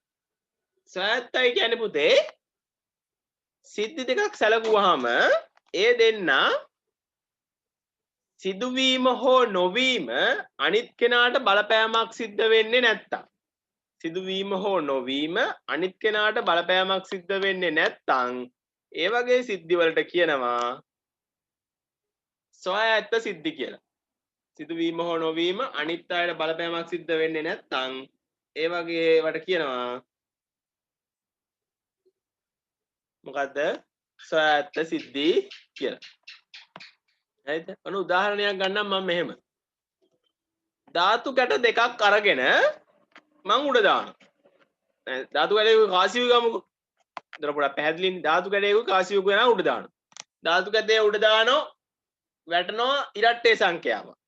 කාසිය උඩ දානවා වැටෙනවා සිරස. මම ගන්න ධාතු කැටේ උඩ දැම්මම ගන්න ඉරට්ටේ සංඛ්‍යාවක් වැටීමේ සිද්ධිය. කාසිය උඩ දැම්මම ගන්නවා කාසියේ සිරස වැටීම. එතකොට ඒ දෙන්නා මෙයාගේ ඉරට්ටේ සංඛ්‍යාවක් වැටීම කාසිය සිරස වැටීමට බලපානවද? දැන් ධාතු කැටේ ඉරට්ට වැටුණා කියලා මේ කාසිය උඩ දැම්ම එකට බලපෑමක් සිද්ධ වෙනවද? නැහැ. බලපෑමක් සිද්ධ වෙන්නේ නැහැ. ධාතු කැටයක් උඩ දැම්මා කාසියක් උඩ දැම්මා. ධාතු කැටේ වැටෙන ඉලක්කම කාසිය වැටෙන සිරස දාගෙට බලපෑමක් සිද්ධ වෙන්නේ නැහැ. අන්න ඒ වගේ සිද්ධි වලට කියනවා අපි ස්වායත්ත සිද්ධි. හැබැයි මම ගන්න ධාතු කැටයක් විතරක් උඩ දානවා. ධාතු කැටයක් උඩ දාලා අපි සිද්ධියක් ගන්නවම ඉරට්ට සංඛ්‍යාවක් වැටීමේ සිද්ධිය. අනිත් සිද්ධිය ගන්නවා ඔත්තේ සංඛ්‍යාවක් වැටීමේ සිද්ධිය. එකම ධාතු කැටි උඩ දාලා. දෙකක් නෙමෙයි එකම ධාතු කැටි උඩ දාගන්න. එකම ධාතු එතකොට කවදාවත් වෙන්න පුළුවන්ද? මෙයා ඉරට්ටේ වෙනකොට ඔත්තෙත් වෙන්න පුළුවන්ද? බෑ. ඉරට්ටේ වුණොත් ඔත්තේ වෙන්න බෑ. ඔත්තේ වුණොත් ඉරට්ට වෙන්න බෑ. එහෙනම් ඒ සිද්ධිය අර සිද්ධියේ වීම හෝ නොවීම මේ සිද්ධියට බලපානවා. මේ සිද්ධියේ වීම හෝ නොවීම අනිත් සිද්ධියට බලපානවා. හරිද? guess what කියන්නේ. සමහර ලාවට නේද? ඔය සමහර ළමයින්ට එහෙම දිනනවා. ඒ වගේ සොයාගත්ත සිද්ධි ඕනනම් මම නිකන් උදාහරණයක් කියන්න ඒක මේකට ගැලපෙන්නේ නැහැ. ඒ වුණා නිකන් උදාහරණයක් කියන්නනේ. සමහර ළමයි ඉන්නවා ඔන්න හවස ක්‍රිකට් මැච් එකක් තියෙනවා. පන්තියකුත් තියෙනවා. නේද? ක්‍රිකට් මැච් එක තිබීමේ සම්භාවිතාවයි පන්තිය තිබීමේ සම්භාවිතාවයි ගත්තොත් සිද්ධි ගත්තොත් සමහර ළමයින්ට නම් මොකද්ද බලපෑමක් තියෙනවා. ඇයි? ක්‍රිකට් මැච් එක තිබුණොත් පන්ති යන්නේ නැහැ. පන්ති යෑම ගත්තා. තිබීමනේ පන්ති යෑම ගත්තා. ක්‍රිකට් මැච් එක සමහරවිට මැච් එකට යනවා පන්ති යන්නේ. නේ? එතකොට පන්ති තියෙනවා නම් පන්ති යනවා නම් ක්‍රිකට් මැච් එකට යන්න වෙන්නේ නැහැ. නේ? සාමාන්‍ය අපි මැච් එකක් තියෙනවා පන්ති දිනම් මැච් එකට යන්නේ නැහැ පන්ති යනවා.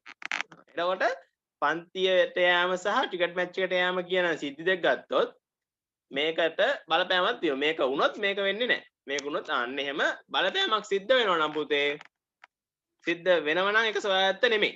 බලපෑමක් සිද්ධ වෙන්නේ නැත්නම් ඒ සිද්ධිය වලට කියනවා සොයාගත්ත සිද්ධි කියලා. හරිනේ? ඒ උදාහරණයක් තාම බලන්න තියෙනවා. සොයාගත්ත. එතකොට ගොඩක් වෙලාවට සොයාගත් සිද්ධීන් වල පුතේ වෙන්නේ මොකක් හරි බඩු දෙකක්. නේද? තැන් දෙක තියෙන එක. සොයාගත්ත සිද්ධි වෙන්නේ ගොඩක් වෙලාවට. එකම තැන තියෙන දෙකට සොයාගත්ත වෙනවනේ. දැන් මං කිව්වේ ධාතු කැටේ කාසිය අඩු දැම්ම දෙකක්නේ වර්ග දෙකක් තැන් දෙක වෙන්නේ දැන් දෙක එකම තැන වුණත් මේ පොඩ්ඩක් දුරකින් හරි වෙන්නේ මේ එකම විදිහට නෙමෙයි අන්න ඒ වගේ වර්ග තමයි සාමාන්‍ය සොයාගත් සිද්ධි කියලා කියන්නේ හරි අන්න ඒ වගේ අලුත් සූත්‍රයක් තියෙනවා සොයාගත්ත නම් ඡේදනය සමාන වෙනවලු PA PB කියලා සොයාගත්ත නම් ඡේදනය සමාන වෙනවලු PA ගුණ කිරීම PB කියලා එතකොට මෙන්න මේ ස්වායත්ත සිද්ධීන් වල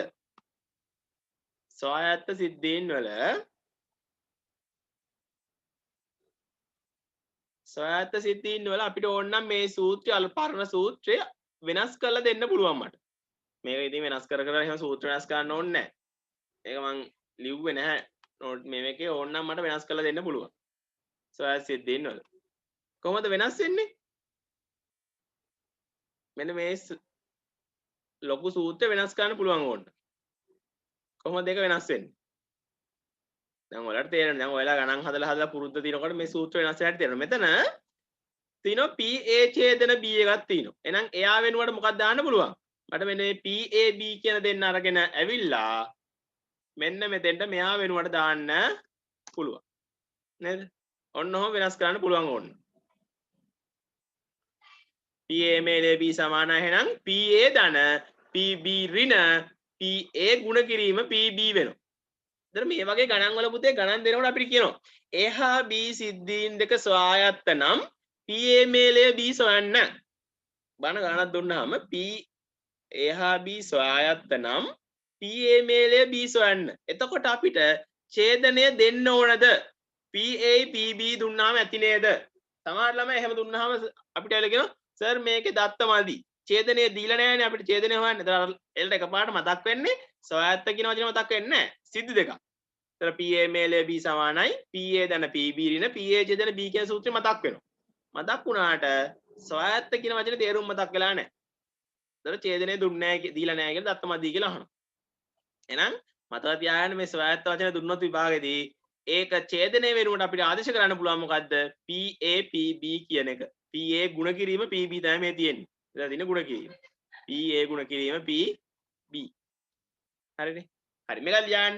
මාතෘකාව සොයාත්ත සිද්ධි. එදින ලියා ගන්න x සිද්ධියකින් සොයාත්ත සිද්ධි කියලා ලියලා ලියා ගන්න. x සිද්ධියකින් අනිත් සිද්ධියට බලපෑමක් සිද්ධ නොවේ නම් x සිද්ධියකින් අනිත් සිද්ධියට බලපෑමක් සිද්ධ නොවේ නම් එක් සිද්ධියකින් අනිත් සිද්ධියට බලපෑමක් සිද්ධ නොවේ නම්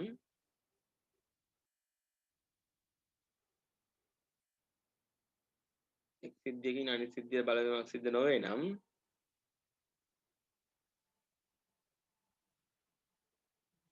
එවැනි සිද්ධිවලට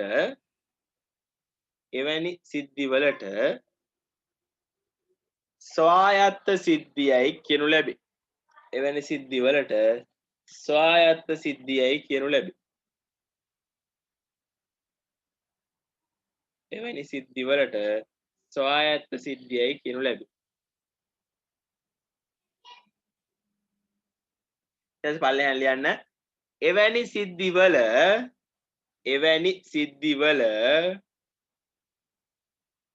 එවැනි සිද්ධිවල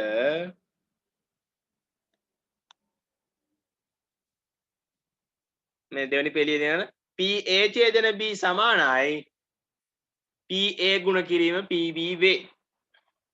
PA ඡේදන B සමානයි PA ගුණ කිරීම PB වේ. PA ගුණ කිරීම PB වේ.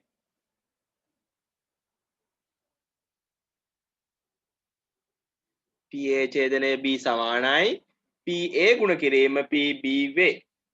PA ඡේදන B සමානයි PA ගුණ කිරීම PB වේ. මේවා පුතේ හැබැයි නේද මතක නැති වෙයි වගේ නම් half sheet වල නැතර තීන්න වෙලා ගාව ගෙවල්ල තියෙන පරණ දැන් අවුරුදු දිවුණා විතරයිනේ. විසි කරනෝනේ මේ කැලෙන්ඩර් ටික. කැලෙන්ඩරේ අනිත් පැත්ත ගන්න. අර සුදු පාට මාස් 12 තිබිච්ච කැලෙන්ඩර් එක නම් කොළ 12ක් තියෙනවා. ඒක ගත්තා. අරගෙන ලොකුවට මේ සූත්‍ර ලියලා ගහන්න. බිත්තිවල.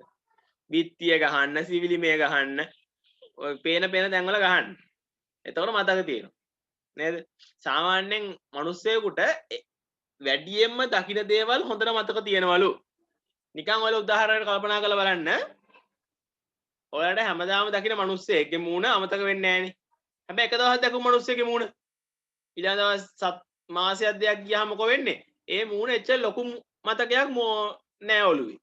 ටිකක් නේ ලාවට වගේ මතකයි මෙයා කියලා. හැබැයි හැමදාම මුරට හම්බෙන මිනිස්සෙක් දැන් හිතන්නකෝ යාළුවා කියලා. හැමදාම යාළුවා S2 ගියාගෙන උනත් ඒ මිනිස්සයාගේ මූණ මවා ගන්න පුළුවන්. හොඳ මේ යාළුවාගේ මූණ S2 පියාගෙන උනත් මේ මූණ මවා ගන්න පුළුවන්. නේද? ඒ කියන්නේ හැමදාම දකින්නකොට ඒ දේ නිකම්ම ඔළුවට යනවා, හිතට යනවා, මනසට යනවා, මතක තියෙනවා. දකින්න නැති දේවල් අපේ හිතෙන් මොකද කරන්නේ? ඩිලීට් කරලා දානවා. නේද? අලුතෙන් දෙයක් එනකොට පල්ලෙහා තියෙන ටික ඩිලීට් කරලා යවනවා. අලුතෙන් එකක් එනකොට පල්ලෙහාට ඩිලීට් කරලා යවනවා. එහෙම තමයි අපේ හිත හදලා තින්නේ. මොකෝ අපිට දැන් පොඩි කාලේ වෙච්ච දැන් මතක නැහැනේ. ඒ වෙන්නේ අර අලුතෙන් දේවල් එනකොට පල්ලෙහා දේවල් අමතක කරනවා. හැබැයි සැරින් සැරේ ආයේ ඒ දේවල් දකින්නවා නම් අලුත් වෙනවා ඒවා ටික. ආයේ උඩට වැටෙන්නේ. යටින් ඩිලීට් වුණාට කමන්නේ ආයේ උඩට වැටිලානේ. ආයේ පිළිවෙලට දින ආයේ උඩට වැටෙනවා. උඩට වැටි යනවා නම් අමතක වෙන්නේ නැහැ. ඒ හින්දා මේ ගණන් අර මේව අමතක කරනවා නම් සැරින් සැරේ මතක් වෙන්න තියෙන හොඳම ක්‍රමය තමයි පිටියක් ගහලා තියන්න. නැත්තම් සැරින් සැරේ මතක් වෙන ගණන් හදන්න ඕන. ඒකයි මම අර කිව්වේ සතියට එකක් විතර පරණ ගණන් ටිකක් දාලා දෙනවා කියලා. ආයෙ මතක් වෙන්න. උඩින් උඩට ආයෙ දාන්න ඕන. දදා යන්න ඕන. නැත්තම් අවුරුදු දෙකක සිලබස් එකක් මතක හිටින්නේ නැහැ. ඔයාලට නෙමෙයි පුතේ අපිට මතක හිටින්නේ. අපිට නම් දැන් කොහොමද මතක හිටින්නේ නැහැ. දැන් නාකින්ද කොහොමද මතක හිටින්නේ නැහැ නේ. අවුරුදු 30 පැන්නාම මතක ශක්තිය අඩුයි. ඒ හින්දා කොහොමද මතක හිටින්නේ අපිට. ඔයාලට සාමාන්‍ය මතකය වැඩිනේ. ඒ හින්දා උඩින් ආයෙ දාන්න ඕන මේ ටික. ඒ හින්දා මගේ විෂය නෙමෙයි විද්‍යාව වගේ ওই නියම එහෙම කටපාඩම් කරන් ඉන්න බෑ. ඒවා ගහලා තියන නියම. නිව්ටන් නියම අර ඉපිලීමේ නියම නේද? නියම ගොඩක් තියෙනවනේ. ඒ නියම ගහලා තියාගන්න. හරි? මේ ඉතිහාසෙ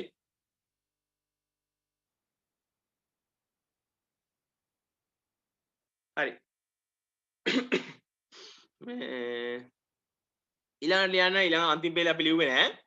එම නිසා PA මේලේ B සමානයි PA ධන PB ඍණ PA ගුණ කිරීම PB ලෙස ලිවිය හැක. එම නිසා PA මේලේ B සමානයි PA ධන PB ඍණ PA ගුණ කිරීම PB ලෙස ලිවිය හැක. PA ගුණ කිරීම PB ලෙස ලිවිය හැක. PA ගුණ කිරීම PB ලෙස ලිවිය හැක.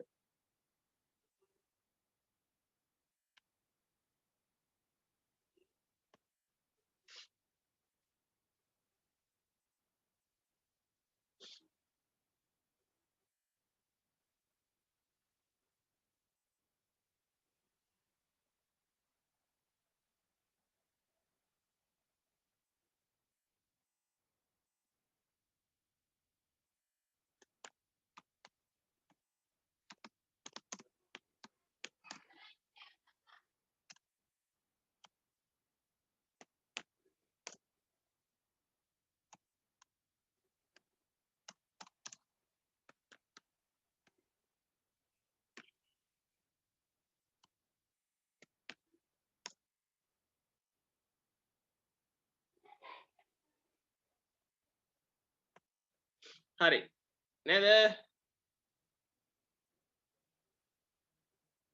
ඊට පස්සේ පුතේ අනුපූරක කියන වචනේ මතකයිද අනුපූරක මත කියන වචනේ අනුපූරක දැන් ඔන්න සිද්ධි ටිකක් කරා ඒ ඔක්කොම මතක තියෙන්න ඕන අන්‍යෝන්‍ය වශයෙන් බහිෂ්කාර සිද්ධි කරා ඊට පස්සේ ස්වායත්ත සිද්ධි කරා දැන් අනුපූරක කියන වචනේ මතකයිද අනුපූරකයක් කියන්නේ මොකද්ද කුලකවල කරා මොකද්ද අයිති නැති අනුපූරක කියන්නේ මොකද්ද අයිති නැති අනුපූරක කියන්නේ මොකද්ද අයිති නැති සිද්ධියකට අයිති නැති ඒවට කියනවා අනුපූරක සිද්ධිය කියලා නේ දැන් හිතන්නකෝ ඉරට්ටේ සංඛ්‍යා නම් අනුපූරකයේ ඔත්තේ සංඛ්‍යා නැත්නම් ඉරට්ට සංඛ්‍යා නොවන නේද ඉරට්ට සංඛ්‍යා කුලක් ගත්තොත් ඒකේ අනුපූරකයේ ඉරට්ට සංඛ්‍යා නොවන අන්න ඒ වගේ අනුපූරක සිද්ධි කියන්නේ ඒ වගේ දෙයක් අයිති නැති කියන එක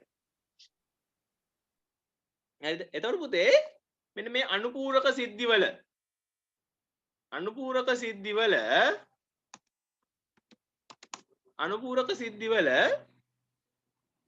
දැන් හිතන්න මෙන්න මෙහෙම දෙයක් දැන් මට කියන්න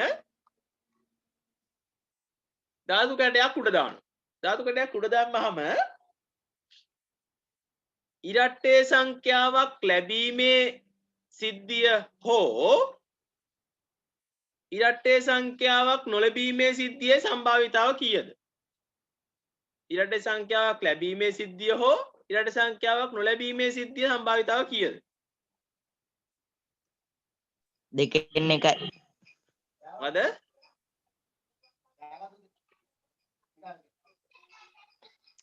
මං කියපු වචනේ බලන්න ඉරට්ටේ සංඛ්‍යාවක් ලැබීම හෝ ඉරට්ටේ සංඛ්‍යාවක් නොලැබීම හෝ කිව්වහම මොකද්ද මේලයනේ මේ දෙකේම එකතුව කියද කියලා මම අහන්නේ මේ ඉරට්ටේ සංඛ්‍යාවක් ලැබීම හෝ ඉරට්ටේ සංඛ්‍යාවක් නොලැබීම දෙකේ එකතුව කීයද ලැබීමේ නොලැබීමේ එකතුව කීයද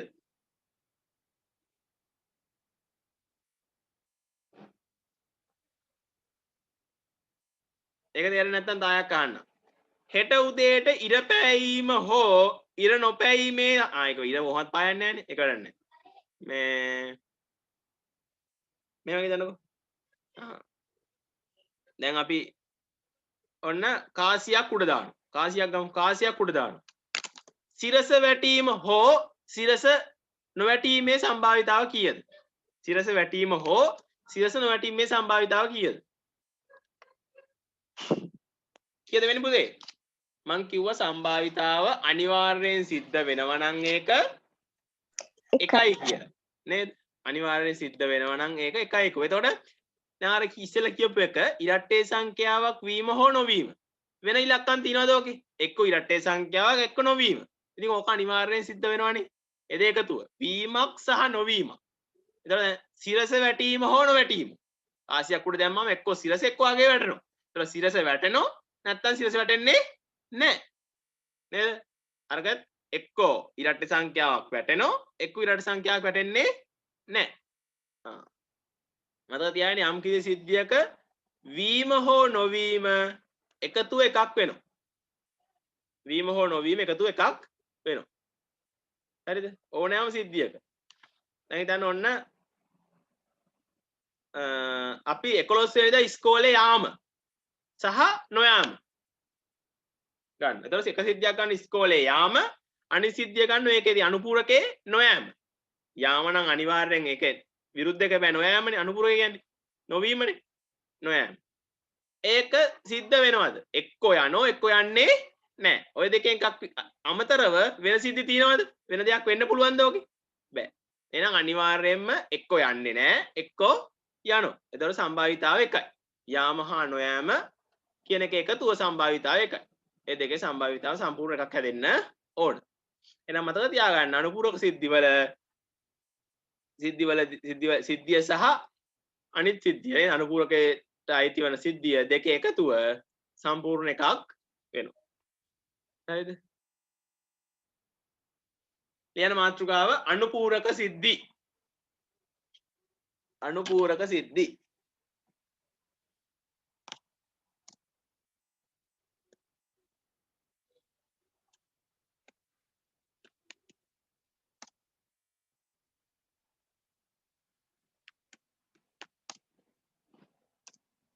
අනුපූරක සිද්ධි. බලයන් ලියන්න. යම්කිසි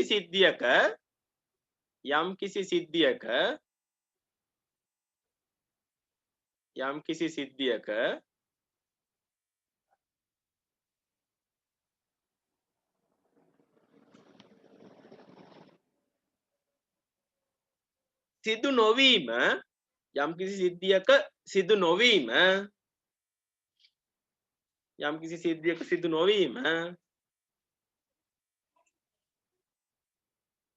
එම සිද්ධියේ අනුපූරකය ලෙස සැලකේ. යම්කිසි සිද්ධියක සිදු නොවීම එම සිද්ධියේ අනුපූරකය ලෙස සැලකේ.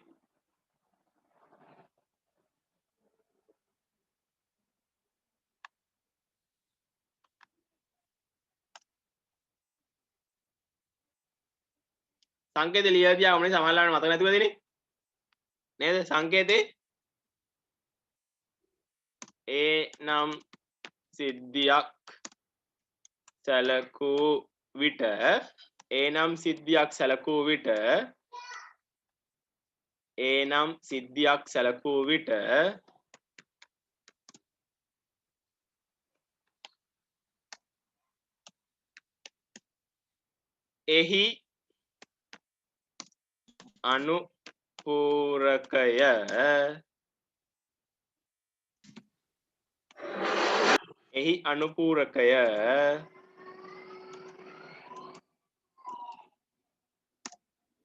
එහි අනුපූරකය ඒ ඩෑෂ් ලෙස සැලකේ. මේක අමතක වෙන්නේ දැන් නේ අපි මේ ළඟදී නේද කරේ මේ කුලක පාඩම. ඔන්නම් මාස දෙකක් විතර නැති නේ.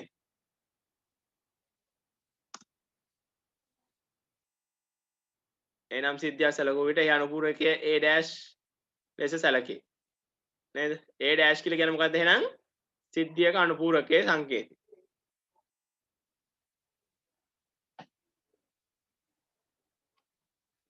හරිද? එතන මේ අනුපූරක සිද්ධියේ සම්භාවිතාව හොයනකොට පුතේ මම අර ඉස්සෙල්ලා කිව්වේ එකට අනුපූරකයක සහ සිද්ධියෙහි එකතුව සම්පූර්ණ එකක් වෙනවා. අනුපූරකයක් සහ සිද්ධියෙහි එකතුව සම්පූර්ණ එකක් වෙනවා. එහෙමනම් එකක් වෙනවා නම් අනුපූරක සිද්ධියක සම්භාවිතාව හොයනකොට මෙන්න මේ වගේ දෙයක් වෙනවා. අපි හිතන්න සම්පූර්ණ ඒ දෙකේ එකතුව එකයි නම් අනුපූරක සිද්ධියක සම්භාවිතාව කොහොමද හොයන්නේ කියලා. අනුපූරක සිද්ධියක සම්භාවිතාව සමාන වෙනවා.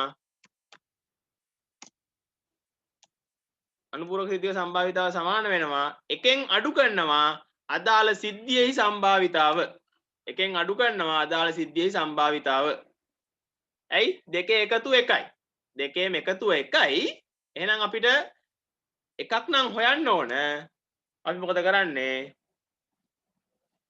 අනුපූරක සිද්ධිය හොයන්න ඕන නම් එකෙන් අඩු කරනවා අදාළ සිද්ධිය.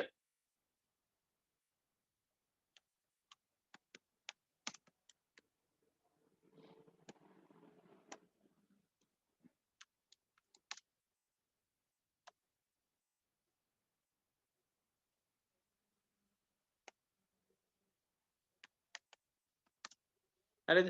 එකෙන් අඩු කරනවා සිද්ධියේ සම්භාවිතාව. එහෙනම් හොඳට මතක තියාගන්න අනුපූරක සිද්ධියක සම්භාවිතාව ඇහුවහම අපිට ඒක හොයන්න පුළුවන් වෙන්න ඕන. අනුපූරක සිද්ධියක සම්භාවිතාව සමාන වෙනවා එක අඩු කිරීම සිද්ධියේ සම්භාවිතාව. එක කියන සංඛ්‍යාවෙන් අඩු කරනවා. ඇයි එකෙන් අඩු කරේ කියලා මතක තියාගන්න. මේවා සූත්‍ර කටපාඩම් කරන් ඉන්න ඕනේ නැහැ. වීම හා නොවීම සම්පූර්ණ එකයි. එහින්දා අනුපූරක සම්භාවිතාව ඇහුවහම එකෙන් අඩු කරනවා. හරිද? ඇයි දෙක එකතු එකක් වෙන්න බෑ. දැන් 10 ක්ලාස් ළඟට ඒක නොතේරෙන්න දෙයක් නැහැ. දෙකක එකතු එකක් වෙනවා නම් අපිට එකක් හොයන්න ඕන නම් මොකද කරන්නේ? අනිත් එක එකෙන් අඩු කරනවා. ඔක තමයි වෙන්නේ. අපි ඒක සංකේතයෙන් ලියාගමු. එතකොට එනවා P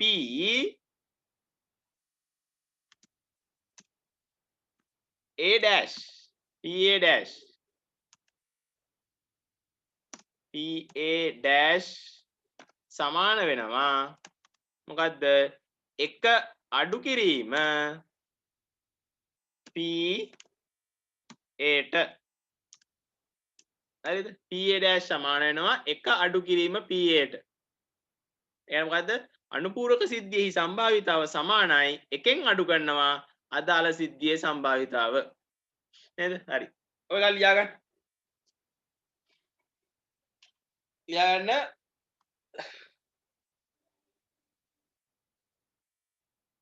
අනුපූරක සිද්ධියක සම්භාවිතාව සෙවීමේදී කියලා ලියන්න අනුපූරක සිද්ධිය වල සම්භාවිතාව සමානයි එක අඩු කිරීම සිද්ධියේ සම්භාවිතාව සිද්ධියක කියලා ලියමුනේ අනුපූරක සිද්ධියේ සම්භාවිතාව සමානයි එක අඩු කිරීම සිද්ධියේ සම්භාවිතාව සූත්‍රයක් විතර ගත්තොත් PA dash සමානයි එක ඍණ PA PA dash සමානයි එක ඍණ PA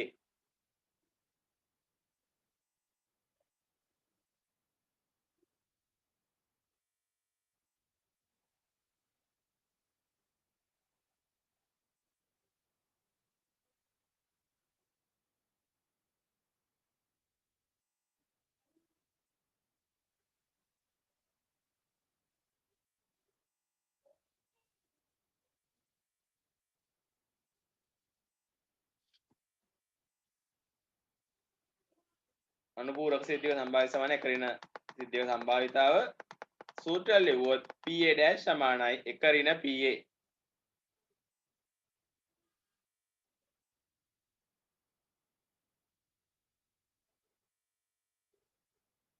එතකොට පුතේ අද අපි ඉගෙන ගත්ත සූත්‍ර ටික දැන් අගයන් ආදර්ශ කරන්න පුළුවන් වෙන්න ඕනේ හැමෝටම බැරිුණොත් මම ලබන හතියේ උදාහරණ ටිකක් කරන්නම් සූත්‍රයක් ගත්තොත් එකක් මේක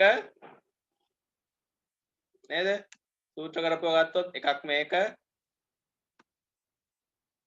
මේ සූත්‍රේ මේක දැම්මා ඕනෑම සිද්ධියක සම්භාවිතාව හොයන්න කිව්වොත් සිද්ධියක සම්භාවිතාව සම්බන්ධයක් බැලුවොත් මේක දාන්න පුළුවන් නේද PA දීලා PB දීලා PA ඡේදන B ඇහුවොත් වගේ නේද ගානක් ඇහුවොත් මේ සූත්‍රය දාන්න පුළුවන් ඕනෑම සිද්ධීන් දෙකකට ඊට පස්සේ එම සිද්ධීන් දෙක අන්‍යෝන්‍ය වශයෙන් බහිෂ්කාරයි කිව්වොත් අපිට අරක නැතුව මේ පොඩි සූත්‍රය දාන්න පුළුවන් සිද්ධීන් දෙක අන්‍යෝන්‍ය වශයෙන් බහිෂ්කාරයි කිව්වොත් මෙන්න මේ පොඩි සූත්‍ර දෙක දාන්න පුළුවන් ඒක සාරාංශයක් අර පිටිය ගහ ගන්න නම් ගහ ගන්න ඕනෑම සිද්ධියක සම්භාවිතාව මේක අන්‍යෝන්‍ය වශයෙන් බහිෂ්කාර සිද්ධියක සම්භාවිතාව මේක ඊට පස්සේ අපිට කිව්වොත් ස්වයත්ත සිද්ධීන් දෙකක් කියලා කිව්වොත් සිද්ධි දෙක ස්වයත්තයි කියලා කිව්වොත්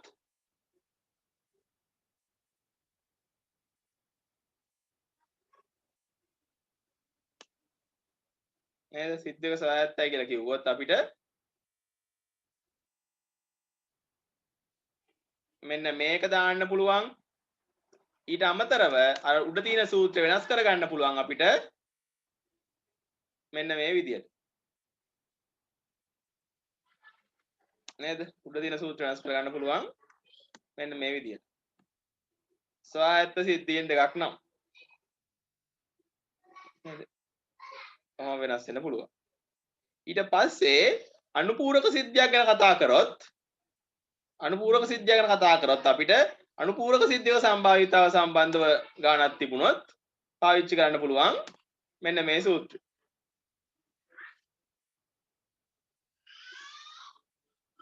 නේද සිද්ධියක අනුපූරක ගැන කතා කරොත් අපිට පාවිච්චි කරන්න පුළුවන් මෙන්න මේ සූත්‍රය. එතකොට අපිට සූත්‍ර තියෙනවා ගොඩක්.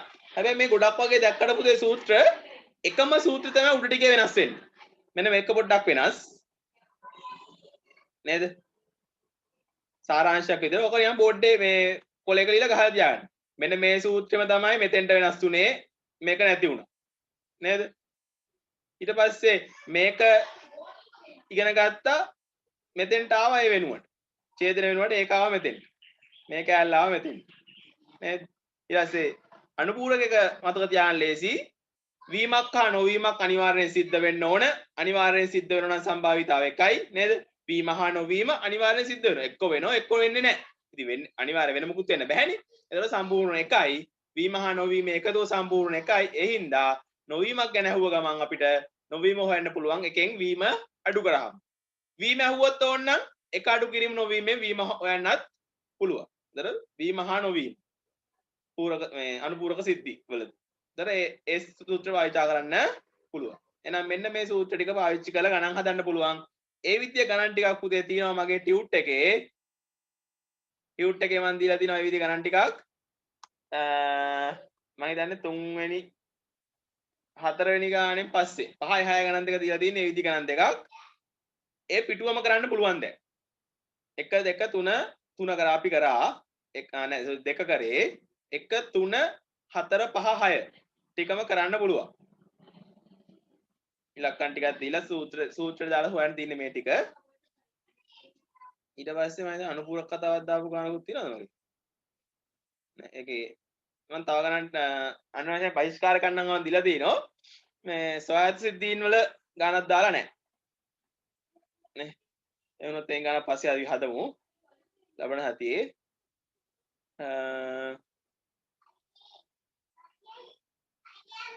8:11ත් වෙලා. එහෙනම් අපි දැනට අදට මේ පාඩම නවත්තමු. ලබන සතියේ මේ පාඩමෙන් මේකේ ගණන් ටික ඔය ටියුට් එක ටික හදලා තියන්න. මම ඊට අමතරව තව ගණන් දෙක තුනකුත් පන්තිය පටන් ගත්තාම හදන්න දෙන්නම් ටික. මතක් වෙන්නත් එක්ක පොඩ්ඩක් හදන්න දෙන්න. ඔය ගණන් ටික හදලා තියන්න. ඊට පස්සේ ලබන සතියෙන් මම සම්භාවිත ඉවර කරනවා. කොටුදලයි රුක්සරහන ඉවර කරන්න පුළුවන් පැය දෙකෙන්. ඒක තමයි වැදගත්ම. කොටුදලක් සහ රුක්සරහන තමයි ඔලෙල් ලකුණු 10 ගන්න එන්නේ. මේ වයින් එන්නේ ලකුණු 2 ගන්න පල්ලි කොටසට ආවොත්. පල්ලි කොටසට ආවොත් ලකුණු 2 ගණක් එන්නේ. හරිද? එතන මේවා මේ කොච්චර මේ සූත්‍ර ගොඩක් ඉගෙන ගත්තත් මේ සූත්‍ර වලින් අනිවාර්යෙන් ලකුණු 2යි එන්නේ. එක සූත්‍රයක් පාවිච්චි කරලා හෝ සමහරවල්ලාට සූත්‍රයක් පාවිච්චි කරන්නේ නැතුව නිකන් පොඩි ගණක් එනවා. සම්භාවිතාව හොයන්න කියලා ලකුණු 2කට. හරිද? එතන පල්ලි කොටසට ලකුණු 2 ගන්න. ඊට අමතරව දෙවෙනි කොටසට සම්භාවිතාවේ ගානක් පළවෙනි කොටසේ මේ B කොටසට එනවා සම්භාවිතාවේ ගානක් ලකුණු 10ක. ඒකට එන්නේ පුතේ රුක්සටහනක් සහ කොටුදලක්. රුක්සටහනට සාමාන්‍ය ලකුණු 4යි, කොටුදලන්ට ලකුණු 6යි නැත්නම් රුක්සටහනට 5යි, කොටුදලට 5යි විතර සමානව 5 5 වෙනවා. හරිද? ඒ විදිහට තමයි ලකුණු බෙදෙන්නේ. හරි එන වැදගත්ම දේ තමයි ඊළඟ දෙක. කොටුදල සහ රුක්සටහන. ලකුණු 10ක් එන්න ඉතින් ඉන්නේ. හරි. අපි ඒක එහෙනම් ලබන සතියේ කරමු.